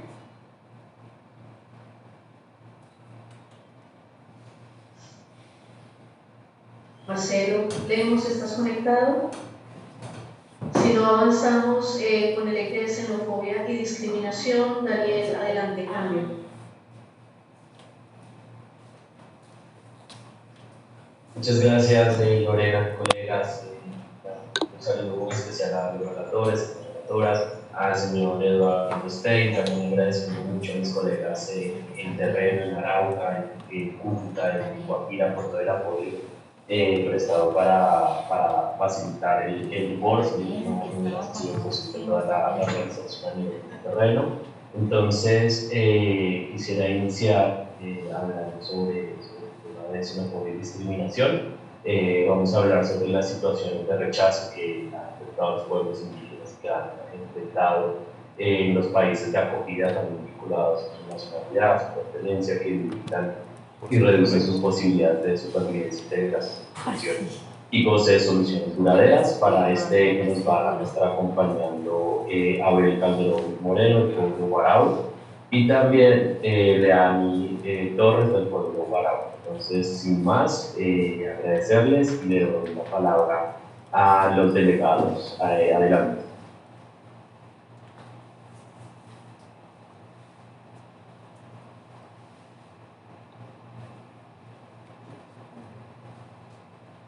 Colegas, si me permiten, el señor Abel está conectado desde el servidor llamado Edillani Santana para que lo liberen. Como no estaba en línea o no lograron conectar a quien iba a introducir el eje 7, que es soluciones, pasaron al 8, pero ahora retoman el 7. Adelante, Abel, te escuchamos, bienvenido. ¿Puedes tirar la prueba?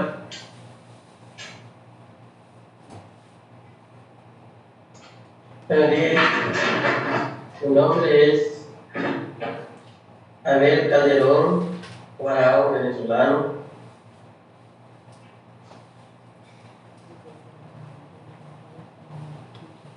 Pueblo Guarao, comunidad en Venezuela, actualmente en Recife, Brasil. Los pueblos indígenas han enfrentado situaciones de discriminación y de rechazo históricamente asociada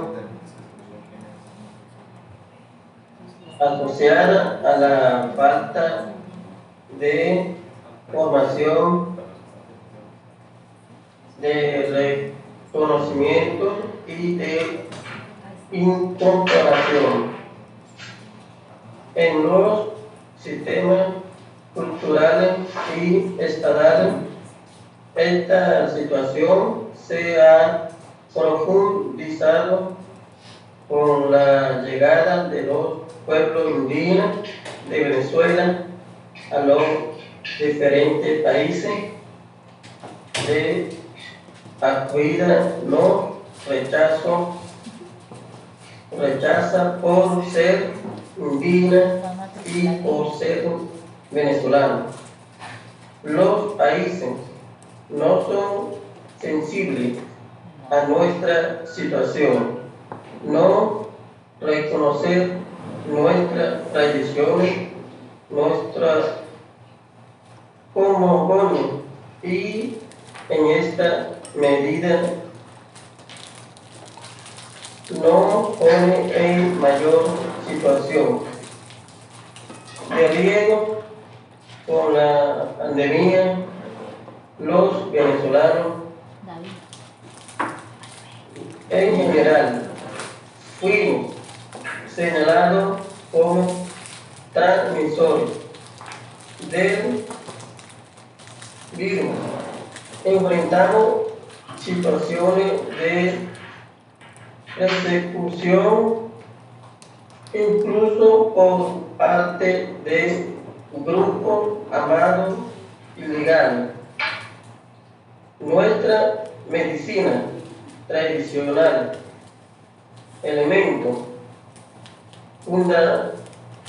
fundante de nuestra cultura, no ha sido aceptada ni hemos tenido los medios para seguir.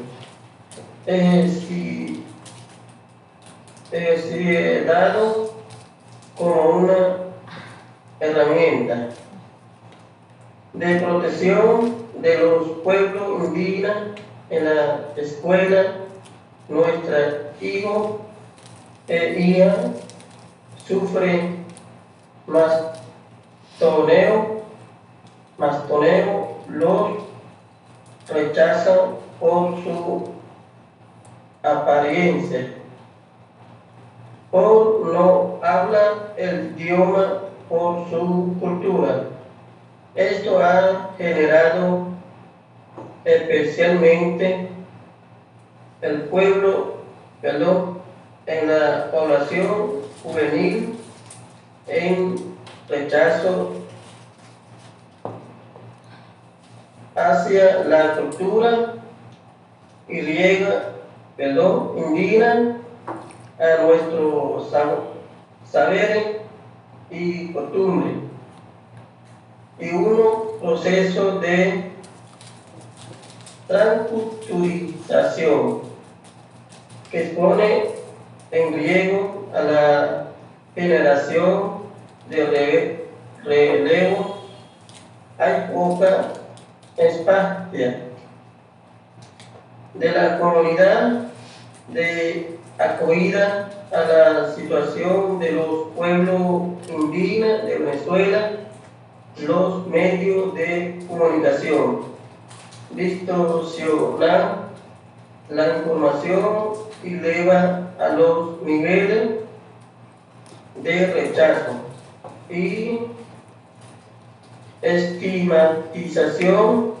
Esta situación ha ocasionado incluso el asesinato de niños y niñas indígenas en países de los acogidas, vinculado a la falta de sensibilidad sobre la situación que enfrentamos, el rechazo a la burla y la falta de apoyo ha elevado a los niveles de consumo de alcohol al interior de la comunidad, especialmente en los jóvenes y adultos, así como el consumo de tabaco y sustancias psicoactivas debilitado la capacidad de la comunidad de avanzar en su proceso de integración. Muchas gracias por participación. Es todo. Gracias a ti, Abel. Adelante, Leani. Cambio. Ine Maguale Anibor, Ine Guarao, Amamitos a Tamatita, Estado Roga y Maracuca. Quiero enviar mi saludo primeramente en idioma guarao a todos ustedes y agradecer de antemano su presencia en esta importante actividad, que es el espacio donde muchas lideranzas indígenas de los 4 países están presentes. A mí me corresponde hablar sobre las propuestas de xenofobia y discriminación. Son propuestas que fueron construidos y recogidos en 2 días de trabajo, con líderes de los abrigos, líderes que están en comunidades y líderes que están en otros países también. En primer lugar está tener espacios de encuentro e intercambio, ferias interculturales entre comunidades de acogida, autoridades locales y nacionales, pueblos indígenas originarios y de Venezuela, para fortalecer el conocimiento mutuo, la cohesión social y las redes de apoyo. Realmente estos encuentros son bastante importantes porque es de esa manera que se puede articular y se puede fomentar lo que es la relación y la integración entre los pueblos. El segundo es la formación a funcionarios públicos en entidades clave, incluyendo el sector educativo, para prevenir las situaciones de señalamiento, estigmatización y promover una cultura de convivencia y respeto de las comunidades indígenas. Promover el control ciudadano de las acciones de xenofobia y discriminación en países de acogida, con el apoyo de la comunidad internacional, de las autoridades locales y nacionales, para el desarrollo de campañas contra la discriminación. De igual forma, quiero aprovechar este momento para proponer el cumplimiento de algunos instrumentos legales internacionales que existen a favor de las comunidades, sobre todo el convenio 169 de la OIT, que habla sobre la consulta libre, previa e informada. De igual forma, proponer que las políticas migratorias sean cambiadas, sean actualizadas y que se adecúen a los pueblos indígenas migrantes, porque siento que es una realidad que actualmente los pueblos indígenas estén migrando a otros países y que las políticas públicas realmente sigan siendo las mismas, que están atrasadas frente al cambio que estamos viviendo. Entendiendo que la migración es un derecho humano, y realmente en nombre de los pueblos indígenas migrantes queremos expresar que nosotros somos indígenas, que somos migrantes culturalmente y que por el hecho de ser indígenas nosotros tenemos esa libertad de desplazarnos y movilizarnos. Muchas gracias. Leani, muchas gracias por tu intervención y por tus mensajes. Vamos a regresar al eje número 7 que iba a presentar nuestro colega Marcelo Lemas del Servicio Jesuita Migrantes y Refugiados, pero tuvo problemas para conectarse. En este grupo en particular, lo que se discutió fue el impacto que la salida del territorio ha tenido sobre las estructuras organizativas de los pueblos indígenas y los conflictos inter e intraculturales. Para hablar sobre las propuestas y los impactos, le vamos a dar primero la palabra a Ronnie Alexis Hijo, del pueblo Quichua en Colombia. Ronnie, ¿estás conectado? Adelante, cambio.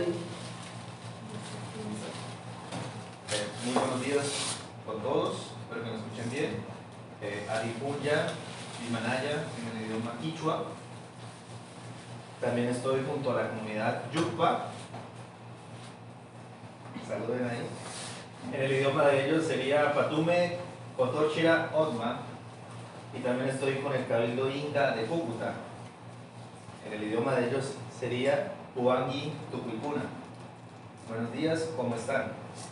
Saludándolos a todos, espero que se encuentren muy bien. Mi nombre es Ronnie Alexis Hipo, soy de la comunidad indígena Quichua y hoy vengo a hablarles sobre el eje número 7 de soluciones duraderas. Lo que hemos conversado aquí con las comunidades indígenas es que hemos tenido esos movimientos o esas movilizaciones a través de los territorios, que cuando hablamos de comunidades indígenas entre nosotros no entendemos de fronteras o no existen las fronteras, porque cada uno de los que estamos aquí no nos identificamos como colombianos, ni como venezolanos, ni como ecuatorianos, sino como pertenecientes a la comunidad quichua, a la comunidad inga, a la comunidad yucpa, y asimismo nuestros hermanos, cada uno de los que ha participado, entiendo que también se identifican como el pueblo al cual pertenecen y no con una nacionalidad en específico. Por eso es algo que tienen que tener en cuenta los gobiernos en cuanto a esta particularidad de identidad de las comunidades indígenas. Otra cosa que también hay que tener en cuenta es que los cabildos no solamente, algunos tienen territorios, pero habemos otros como los que estamos presentes, que no tenemos como tal un lugar en una zona rural, sino estamos asentados en la zona urbana, ¿sí? Del municipio de Cúcuta somos cabildos urbanos, o como se nos dice el Ministerio del Interior, cabildos en contexto de ciudad. ¿Sí? Hay que tener en cuenta también esa diferenciación, porque también las necesidades son un poco diferentes de pronto a las poblaciones que habitan en zonas rurales o que tienen resguardos y territorios. el hecho de tener esta, pues puede decirse este movimiento, este desplazamiento hacia la ciudad, hace que muchas veces se pierda la autonomía, se pierda el gobierno propio, se pierdan muchas cosas por el hecho de la transculturalización que estamos enfrentando, ¿sí? Y a esto sumado muchas veces que los gobiernos, que las administraciones no colocan en buena práctica y en buen uso lo que ganamos a través del convenio 169 de la OIT, que es la consulta previa, ¿sí? Realizan actividades, realizan de pronto cosas que involucran a las comunidades indígenas, pero no tienen en cuenta lo que las comunidades indígenas piensan o cómo se debe hacer para ellos, ¿sí? Tal es el caso, por ejemplo, a veces en ayuda de entrega de mercados, ¿sí? Como tal, que no tienen en cuenta la cantidad de familias que tienen cada comunidad, cada etnia, si incluimos en este caso la comunidad afro y la comunidad rom, ¿sí? Entonces se limitan, y estas decisiones que no tienen en cuenta la consulta previa a las comunidades étnicas, las comunidades indígenas, provocan de que hayan enfrentamientos o que hayan conflictos interculturales entre estos pueblos, ¿sí? Así como por ejemplo cuando en el caso de la comunidad Yupa tienen asentamiento en el barrio Nuevo Escobal, ¿sí? Ahí se generan conflictos también porque a veces no consultan a los líderes, no consultan a las autoridades, y entonces entre ellos se generan conflictos internos, ¿sí? Entonces es por eso que es necesario que las acciones que ellos realicen no sean acciones con daño, ¿sí? Que respeten las decisiones de las autoridades y que tengan en cuenta en todo lo que vayan a hacer lo que las comunidades indígenas quieren, porque al vivir en contexto de ciudad o al vivir en zona urbana es normal que los indígenas envíen sus hijos a estudiar en las instituciones educativas o en la educación que ofrece la ciudad, ¿sí? Pero entonces ahí en esa educación nos enseñan que hubo un descubrimiento de América, que vinieron a descubrirnos, pero ¿cómo van a descubrirnos si ya estábamos? ¿Sí? Entonces cosas como esas informaciones que de pronto son erróneas, que confunden al niño indígena, son cosas que tienen que consultarse o concertarse con las comunidades indígenas, ¿sí? El hecho de cómo se va a brindar esa formación teniendo en cuenta de que existen comunidades indígenas que viven dentro del territorio o dentro del municipio. Entonces yo pienso que es algo bonito que ganamos fue la consulta previa, y es algo que deben empezar a ejercer más las instituciones públicas. Muchísimas gracias.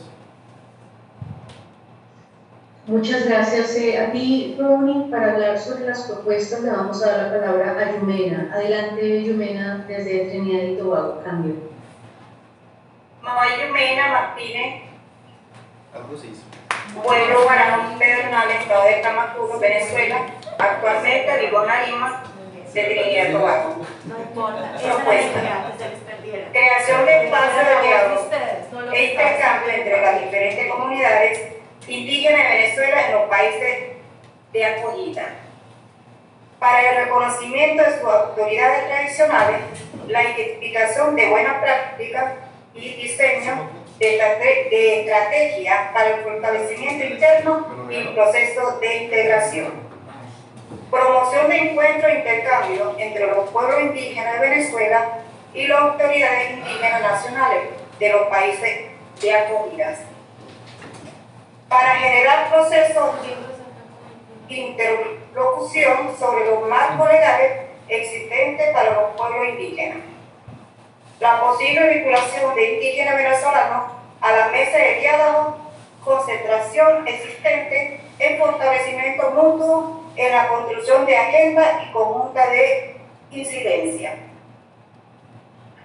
Desarrollo de escuelas de liderazgos a nivel nacional y regional que fomente el arraigo.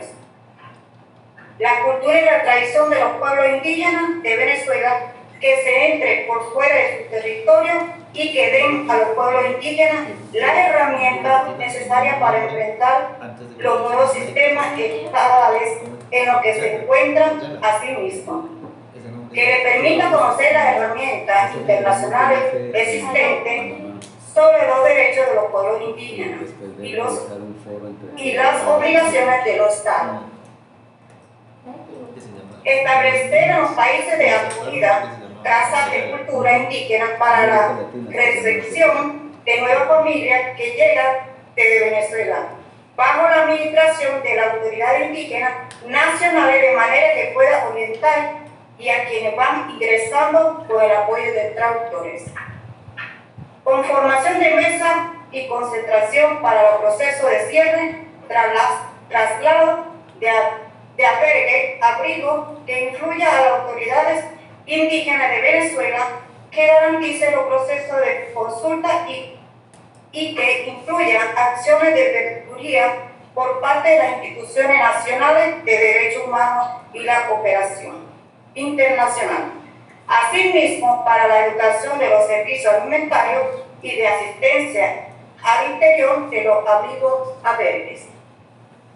Formación a funcionarios públicos y organizaciones de la comunidad internacional sobre la estructura organizativa de los pueblos indígenas, su cosmogonía. Sistema para la toma de decisiones y resolución conflictos con el fin de garantizar el fortalecimiento de estas y prevenir acciones con daño. Establecimiento concertado de estrategia de salida de los albergues, que no se les reduzca la asistencia monetaria, sino que por el contrario, y respetando la cosmogonía de los pueblos indígenas, fomente las actividades tradicionales como la artesanía, la pesca, la caza y el postero.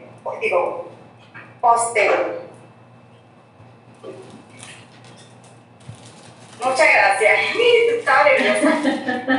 Lo hiciste muy bien, Yomena, muchas gracias. Muchas gracias a todos. Con esto concluimos la presentación en los 8 ejes. Muchas gracias a todos los delegados indígenas por la presentación. Lo más importante era poder escucharlos en este espacio. Vamos a ver una representación artística del pueblo Eniepa en Colombia y después de esto daremos paso a las intervenciones de los relatores y las relatoras. Adelante, Hilaria, también gracias.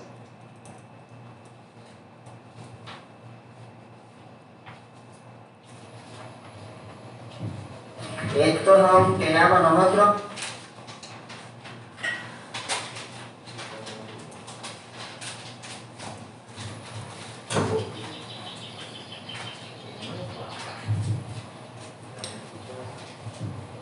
Esto no quedamos nosotros Casanca,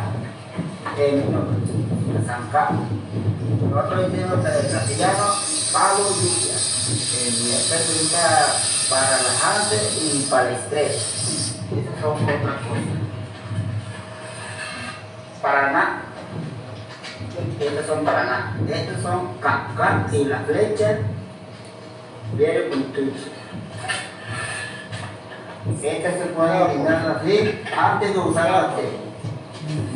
Nosotros localizamos esto es para lujo, para tenerlo en la casa. Y otra cosita es panilla. Nosotros dijimos teñacomo. Esto es un huesito temblador. Un animal que llama, tenía una corriente, se llama temblador. Este se usa para tensiones, para las calamias. Cariñá, este es lo que llama temblador. Cariñá. Viene del lago, viene de corriente.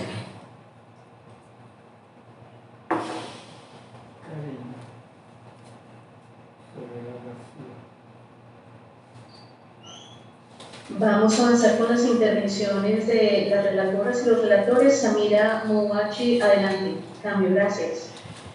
Muy buenos días a todas y todos. Un saludo al señor Eduardo Stein, a todos las relatoras y los relatores presentes con nosotros hoy.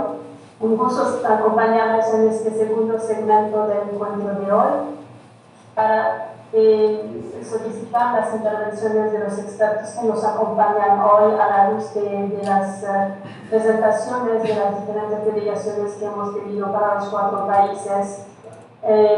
Como seguramente ustedes han visto que hay problemáticas presentadas que son muy específicas a las condiciones de vida habituales de las comunidades indígenas, pero que en un contexto de movilidad humana se han agravado, especialmente en situaciones de dificultades de acceso a servicios básicos y y de riesgos que toman en términos de seguridad y de condiciones de vida que ellos están experimentando.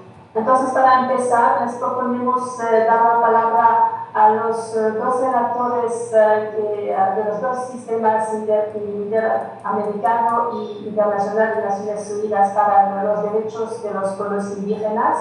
Entonces, le paso la palabra para empezar al señor Francisco Cavizal. Señor Cavizal, la palabra es suya. Muchas gracias, Samia. Es un gran gusto estar con ustedes nuevamente. Primero me gustaría felicitar a todos y a todas las delegadas indígenas por el trabajo que han realizado para desarrollar propuestas concretas en las 8 áreas de mayor preocupación para ellos. Observo que muchas de las propuestas piden la recuperación o el fortalecimiento de las instituciones indígenas tradicionales. Creo que es una expresión fundamental del derecho a la libre determinación y un ejemplo importante de la capacidad de crear soluciones en ausencia de una respuesta estatal fuerte. Se trata de buenas prácticas que deben de promoverse siempre y que demuestran que la presencia de los inmigrantes indígenas es una fuente de enriquecimiento político, cultural y económico para el país receptor, y contribuye a romper la imagen estereotipada del inmigrante como una carga y un goce para la sociedad receptora. Durante las presentaciones se plantearon diversos problemas que creo que también serían los mismos problemas de los países receptores, pero no estamos hablando de los países receptores, estamos hablando de la situación de los refugiados inmigrantes indígenas de Venezuela. Entonces vamos a ver cómo esa problemática de la presencia del crimen organizado, el racismo y la discriminación racial y la desigualdad en el acceso a los servicios básicos y la violencia de género afecta a esta parte de la población.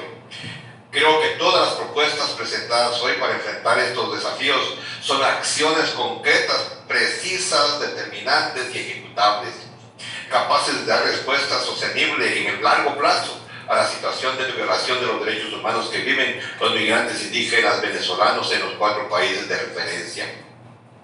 Obviamente es necesario contar con la voluntad política de aplicarlas, así como un marco normativo que permita resolver los problemas estructurales que subyacen a las violaciones de los derechos humanos.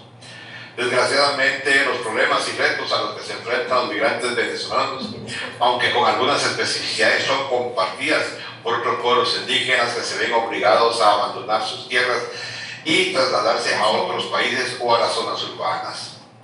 Estos retos, como ya he mencionado, también se pusieron de manifiesto en mi informe temático sobre las condiciones de los pueblos indígenas en zonas urbanas. Los migrantes indígenas sufren una doble discriminación por ser indígenas y migrantes, por lo que es necesario que el Estado receptor garantice una efectiva protección de esta doble condición y que dé una respuesta efectiva a los problemas estructurales que están en la base de la violación de los derechos de los migrantes indígenas venezolanos. Por ello me gustaría decir que el primer paso que deben de dar los estados de acogida es adoptar un marco jurídico que reconozca y proteja los derechos de los pueblos indígenas de acuerdo con los derechos humanos del derecho internacional, como la Declaración de la ONU sobre los Derechos de los Pueblos Indígenas, la Declaración Americana, el Convenio 169 de la OIT, etc. En particular, los estados deben integrar el marco de los derechos de los pueblos indígenas en las políticas públicas y la planificación urbana para garantizar los derechos individuales y colectivos de los pueblos indígenas migrantes.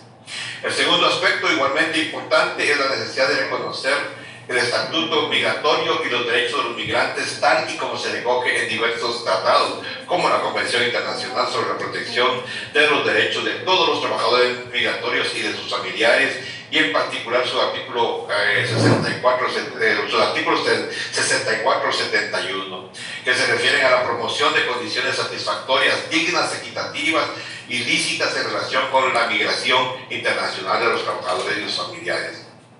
El reconocimiento del estatuto migratorio es un requisito previo para la protección efectiva de los derechos fundamentales y el acceso a los servicios fundamentales de los inmigrantes.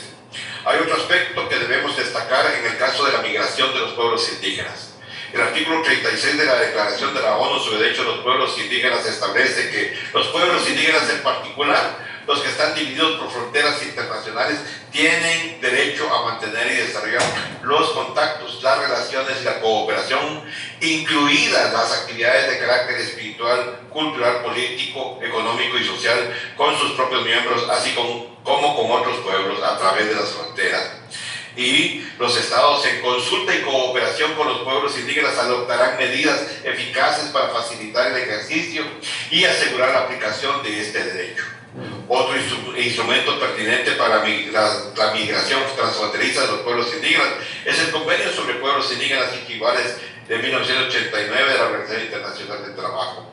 Concretamente, en su artículo 32, relativo a la necesidad de que los gobiernos faciliten la cooperación entre los pueblos indígenas a través de las fronteras, y su artículo 16, relativo a la reubicación. Los derechos de la declaración vinculados al derecho a la libre determinación y en particular importancia en el contexto de las fronteras, la migración y los desplazamientos incluyen el reconocimiento del derecho a la tierra, a no ser desplazados por la fuerza de sus tierras o territorios y a no ser reubicados sin su consentimiento libre, previo e informado. El derecho a una nacionalidad, el derecho a no ser objeto de discriminación, a los derechos humanos y a las libertades fundamentales como individuos y como pueblos. El derecho a disfrutar de los derechos económicos, sociales, culturales y laborales. El derecho a no ser sometido a una asimilación forzada, ni a la destrucción de su cultura. El derecho a la participación en la adopción de decisiones y a manifestar su consentimiento libre, previo e informado, y a conservar y proteger su medio ambiente. El derecho a la protección de los sitios históricos y culturales y al acceso a ellos. El derecho a determinar su propia identidad y el derecho a la restitución y la indemnización. ¿Qué puede hacer la Relatoría para apoyar el esfuerzo de los migrantes indígenas venezolanos? Bueno, como ustedes saben, este mandato fue creado con el fin de promover prácticas idóneas, nuevas leyes, programas gubernamentales y acuerdos constructivos entre los pueblos indígenas y los estados, para aplicar los criterios internacionales relativos a los derechos de los pueblos indígenas. Primero, como Relatoría podemos apoyar técnicamente a los estados para que adopten leyes y programas gubernamentales que sean coherentes con el derecho internacional sobre los pueblos indígenas. Los estados pueden solicitar intervención de la Relatoría para obtener comentarios sobre las leyes o programas que están aplicando. Segundo, también es tarea de esta Relatoría promover buenas prácticas como la que he visto hoy aquí, y esto lo podemos hacer a través de nuestros informes e intervenciones en los foros internacionales.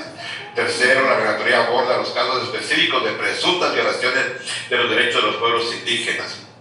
Y esto se hace como una primera parte, es la comunicación confidencial con los estados, y posteriormente se hace pública esa comunicación para que los pueblos indígenas se den cuenta o tomen nota de este trabajo que la Relatoría está realizando para la protección de sus derechos. En cuarto lugar, la Relatoría también realiza dos visitas al año a los estados que lo han solicitado. Desde este punto de vista, las comunidades afectadas pueden pedir formalmente a sus gobiernos que soliciten una visita oficial del relator. Como siguiente punto, la Relatoría presenta 2 informes temáticos sobre los derechos de los pueblos indígenas. Las organizaciones indígenas y comunidades pueden enviar información. También trabajamos con una metodología o en una forma legal cuando nos convertimos en amicus curiae en casos relevantes ante la Corte Interamericana. Producimos también varios materiales que pueden encontrar en los sitios de la ONU, como por ejemplo en la página electrónica de la Relatoría. Yo creo que estos serían mis puntos. Nuevamente agradezco la invitación y muchísimas gracias a ustedes. Muchísimas gracias, señor Caliza.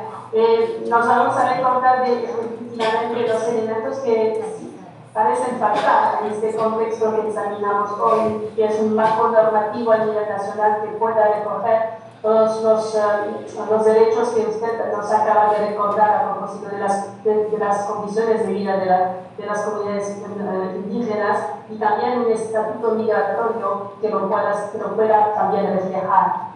A continuación, Agradecemos también la presencia de la señora Antonia Urejola Noguera, relatora especial sobre los derechos de las personas indígenas por el sistema interamericano. Señora, la palabra es suya. Muchas gracias. En primer lugar, no solo quiero agradecer, sino que quiero felicitar a todas y todos los que nos han dado testimonio en este evento. Realmente les felicito, sé que muchos y muchas están muy nerviosos, pero lo primero me parece es reconocer el gran trabajo y que los nervios valieron la pena, porque creo que para quienes hemos estado escuchando les ha sido muy importante escuchar los testimonios en las propias voces, que creo que es un tema muy importante, no a través de intermediarios. Así que, en primer lugar, felicitarles a todos y todas han estado excelentes, todas las intervenciones, más allá de los nervios de algunos. Me parece que ha sido muy importante poder escuchar los distintos testimonios, las preocupaciones, las distintas vivencias, como también las distintas propuestas en los distintos ejes temáticos que nos han planteado en el día de hoy. Como ustedes saben, la Comisión Interamericana de Derechos Humanos lleva bastante tiempo y tiene un compromiso fundamental con los derechos de los pueblos indígenas, por eso esta relatoría especial y por eso ha habido un gran avance en los últimos años en materia de jurisprudencia interamericana y un conjunto de informes temáticos. Y en el marco de nuestro trabajo hemos resaltado, como señalé al inicio, la importancia que tiene el derecho sobre las tierras, territorios y recursos naturales que tienen los pueblos indígenas como un derecho colectivo. Y la relación única de existencia entre los pueblos indígenas y sus territorios ha sido ampliamente reconocida en el derecho internacional de los derechos humanos y se desprende de la Convención Americana de Derechos Humanos, del Convenio 169 de la OIT y también de las declaraciones sobre los derechos de los pueblos indígenas, tanto de Naciones Unidas como también de la Organización de Estados Americanos.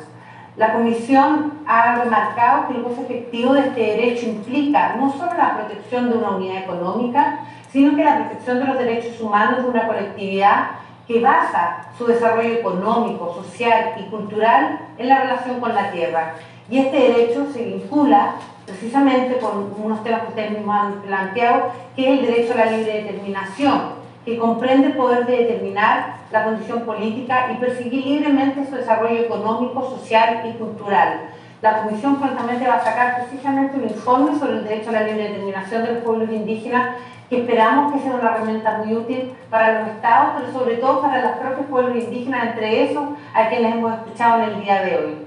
La situación de desplazamiento entonces de los pueblos indígenas fuera de los territorios ancestrales, a áreas urbanas u otros países, supone, como lo señalé al inicio, una grave afectación y amenaza para el mantenimiento de esta relación única y especial con los territorios, y supone una grave amenaza a la identidad cultural, precisamente por esta estrecha relación que tienen los pueblos indígenas con los territorios ancestrales, y en ese sentido inhibe su capacidad de determinar sus propios destinos en relación con su desarrollo económico, social y cultural. Por lo tanto, también tiene un efecto con el derecho a la libre determinación de los pueblos indígenas. Desde esa perspectiva, los estados tienen que atender las particularidades culturales, sociales, económicas de las personas migrantes refugiadas dentro de sus límites fronterizos. Y eso incluye tener en cuenta a aquellas personas refugiadas que pertenecen a los pueblos indígenas, ya que la protección de sus identidades culturales particulares y otros derechos humanos, tanto colectivos como individuales, deben ser objeto de especial atención por parte de los estados, y así lo ha establecido la jurisprudencia interamericana en la materia. Por lo tanto, es fundamental que los estados presten atención a los pueblos indígenas que están divididos por fronteras y que mantienen lazos culturales, sociales, familiares con pueblos en estados vecinos. Muchos de ustedes han hablado precisamente de eso en este foro. Quiero recordarles la importancia de la adopción de medidas binacionales y regionales de protección a favor de los pueblos indígenas transfronterizos o divididos por fronteras estatales. La Declaración Americana sobre Derechos de los Pueblos Indígenas establece que estos pueblos tienen derecho a transitar, mantener, desarrollar contactos, relaciones y cooperación directa, incluidas las actividades de carácter espiritual, cultural, político, económico, social, con sus miembros y con otros pueblos. Asimismo, los estados deben adoptar en consulta y cooperación con los pueblos indígenas medidas efectivas para facilitar el ejercicio y asegurar la aplicación de este derecho. Por su parte, el Convenio 169 de la OIT sobre pueblos indígenas y tribales dispone que los gobiernos tienen que tomar medidas apropiadas, incluso por medio de acuerdos internacionales, para facilitar los contactos y la cooperación entre pueblos indígenas y tribales, a través de las fronteras, incluidas las actividades en las esferas económica, social, cultural, espiritual y del medio ambiente. Y esta es una obligación, por lo tanto, para los órganos de protección hoy presentes en este foro, como también espero que los estados donde están ustedes también estén escuchando y entiendan que hay una obligación de parte de los estados en esta materia. En el informe de la Comisión sobre la situación de pueblos indígenas de la Panamazonía, enfatizamos la necesidad de reconocer las nociones que mantienen los pueblos indígenas de carácter transfronterizo en relación con sus propios territorios ancestrales, como pueblos preexistentes, por lo que no se basan necesariamente en los límites políticos entre Estados y sus subdivisiones. Por tanto, la Comisión en ese informe recomendó a los estados de la región adoptar medidas binacionales o regionales de protección conjunta que se basan en el respeto y garantía del derecho a la autodeterminación, tierras, territorios y recursos, entre otros derechos fundamentales. Estos son criterios que también son necesarios tener en cuenta en cuanto a la situación de los pueblos indígenas venezolanos. Y tanto los estados de acogida como de origen pueden formular, me parece que deben formular, acciones conjuntas y específicas que puedan atender a los desafíos particulares que ustedes enfrentan y que nos han hecho ver en el día de hoy. En el contexto de los pueblos indígenas venezolanos refugiados, es importante que los estados de acogida formulen políticas específicas que tomen en consideración los estándares interamericanos e internacionales sobre pueblos indígenas, y muy en particular sobre los derechos a mantener sus idiomas, culturas, espiritualidad, instituciones propias. Por tanto, es necesario que las políticas en las áreas de salud, educación, acceso al agua y a la alimentación para dichos colectivos tengan en cuenta estas particularidades culturales y la relación especial que mantienen con sus territorios a pesar de su situación de refugiado o migrante. Con ese entendimiento se deben formular respuestas a las propuestas hechas por los representantes indígenas sobre medidas para promover su desarrollo económico, social y cultural en materia de salud y educación y soberanía alimentaria, así como medidas para facilitar el acceso a tierras en consulta y coordinación con los propios pueblos y sus estructuras representativas. La consulta y coordinación con los pueblos indígenas también es necesaria para las medidas culturalmente adecuadas, atendiendo la situación de riesgos, amenaza y violencia que enfrentan los pueblos indígenas venezolanos, con especial atención a los impactos diferenciados que ustedes mismos han planteado acá en las mujeres, niños, niñas y adolescentes, personas con discapacidad y también personas LGBTIQ indígenas. La CIDH ha expresado su preocupación sobre la situación de salud de los pueblos indígenas transfronterizos.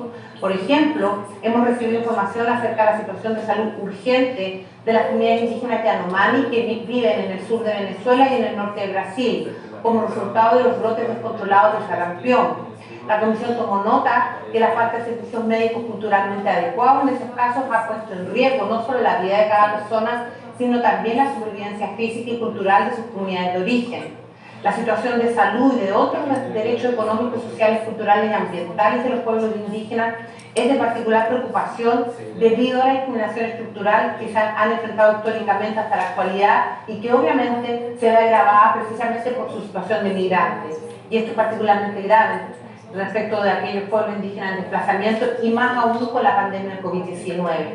Es por eso que además desde el inicio de la emergencia sanitaria, la Comisión ha monitoreado la situación de derechos humanos de los pueblos indígenas y los impactos diferenciados que ha tenido la pandemia mediante diferentes mecanismos, en especial a través de recomendaciones específicas a los estados para abordar las problemáticas de los pueblos indígenas desde una perspectiva de derechos humanos, los distintos comunicados de prensa, medidas cautelares, por ejemplo, para el pueblo Wayuu. Es decir, hemos estado muy pendientes de la situación de los pueblos indígenas, especialmente en el contexto de la pandemia. Hemos hecho un conjunto de recomendaciones a los estados en este contexto, como por ejemplo la obligación de los estados de proporcionar a los pueblos indígenas información sobre la pandemia en sus propios idiomas tradicionales, la necesidad de establecer facilitadores interculturales, garantizar el derecho a la salud de los pueblos indígenas desde el enfoque intercultural y de género y de solidaridad intergeneracional, asegurar la participación de los pueblos indígenas mediante sus entidades representativas en la formulación de las políticas públicas, adoptar las medidas para mitigar los efectos socioeconómicos que ha traído la pandemia. Todas estas recomendaciones que hemos hecho para todos los pueblos indígenas en el marco de la pandemia, sin duda son muy aplicables para los pueblos indígenas venezolanos refugiados. Nos parece que los estados deben recomendar estas recomendaciones desde esta perspectiva, pero sobre todo escuchando previamente a los pueblos indígenas afectados y respetando obviamente su cosmovisión y su cultura.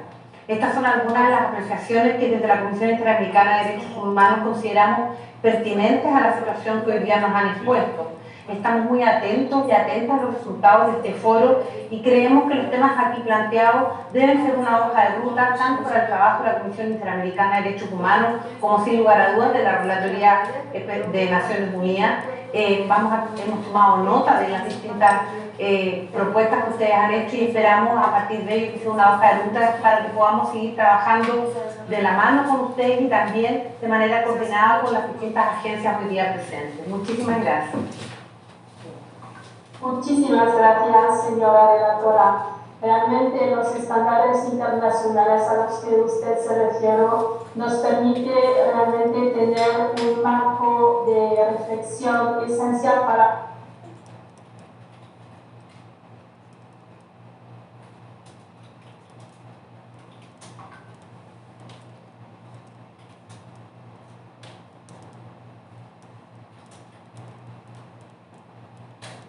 presentes con nosotros hoy, aspectos más temáticos que pertenecen a la condición de movilidad humana, que también caracteriza a estas comunidades indígenas. Y para empezar, quisiera dar la palabra a la señora Siobhan Mulavier, relatora sobre trata de personas, en particular para mujeres y niños. Señora Mulavier, la palabra es suya. Thank you very much, and thank you for this opportunity to participate in this very important meeting, and congratulations to the organisers for highlighting the very specific and disproportionate human rights concerns. Las preocupaciones específicas que han expresado los refugiados venezolanos inmigrantes en la región. He tenido la oportunidad y el placer de participar en reuniones previas de la plataforma y pienso que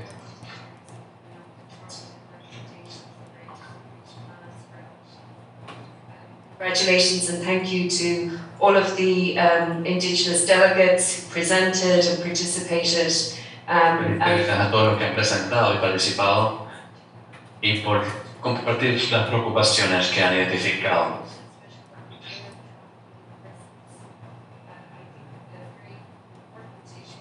En cuanto a trata humana, se han resaltado varios puntos esta mañana. Uno tiene que ver con los riesgos vinculados o que afrontan pueblos originarios desplazados debido a la discriminación estructural, pobreza, marginalidad que afrontan en comunidades anfitrionas, en la ausencia de rutas seguras de migración y dificultad en tener acceso a protección internacional, al igual que soluciones duraderas. Los riesgos de trata humana se ven aún acentuados y lo que está por venir es brindar acceso a soluciones duraderas y a protección social, al igual que acceso a empleo y educación. Debemos poder asegurar que dicha asistencia sea incondicional, dado que se consideren derechos específicos, derechos a comunicación y demás derechos vinculados a los pueblos originarios. Adopción legal, también se mencionó en el documento el trata humana para el propósito de adopción ilegal. Esto es un reto en la región e internacionalmente.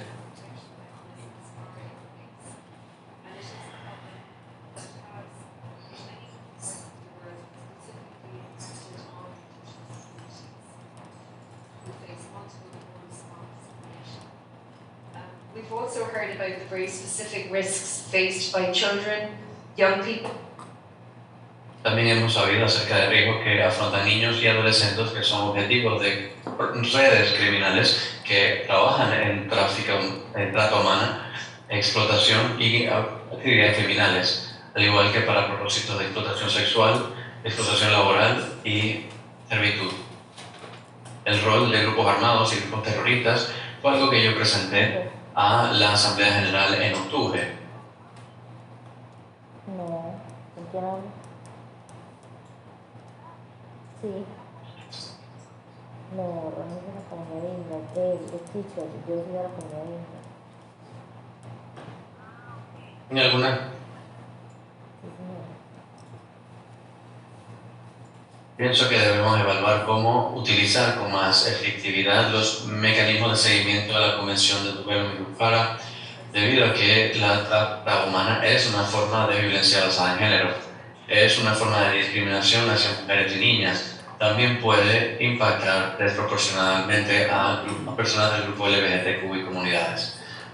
Así es que necesitamos evaluar a nivel regional cómo fortalecer estos mecanismos.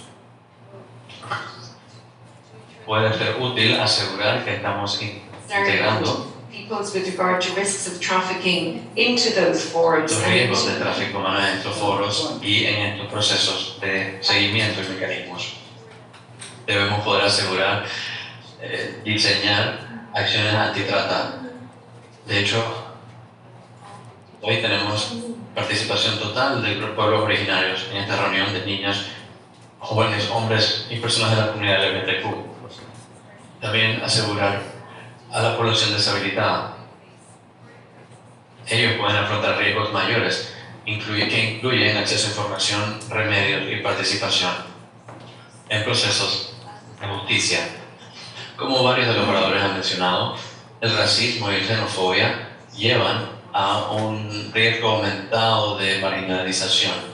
También en el contexto de trata humana quiere decir que hay fallos en identificar víctimas de tráfico humano, al igual que personas que pueden tener riesgo de estar sujetas a tráfico humano. Y sin poder identificarlo, no podemos dar acceso a protección. Eso se ha observado en un juicio emitido por la Corte Constitucional de Colombia, en un caso vinculado a migrantes venezolanos y explotación sexual. Bajo esa lupa, la discriminación puede aumentarse en un contexto de pueblos indígenas. Hemos escuchado y hemos visto los problemas que hay con detención y con remoción obligatoria o forzosa, incluso para víctimas de tráfico humano, de trata humana, que son contrarios a los enfoques de derechos humanos. Como se mencionó más temprano, también el impacto de COVID ha sido serio en este contexto, ya que ha aumentado la pérdida de condiciones de vida, ha presentado barreras de acceso a educación, a comida, y esto lo han aprovechado grupos terroristas y grupos armados. Vinculado a eso, la falta o dificultad de brindar servicios por ONGs y proveedores, ya que no han podido alcanzar a las comunidades que se encuentran en riesgo particular en la ausencia de instalaciones seguras. También debemos enfatizar la necesidad de evaluar soluciones a largo plazo que brinden acceso nacional a protección, que brinden seguridad en cuanto a documentación también y acceso a empleo y educación. Y también asegurando estrategias de prevención en trata humana. Gracias por esta oportunidad, como mencionó mi colega,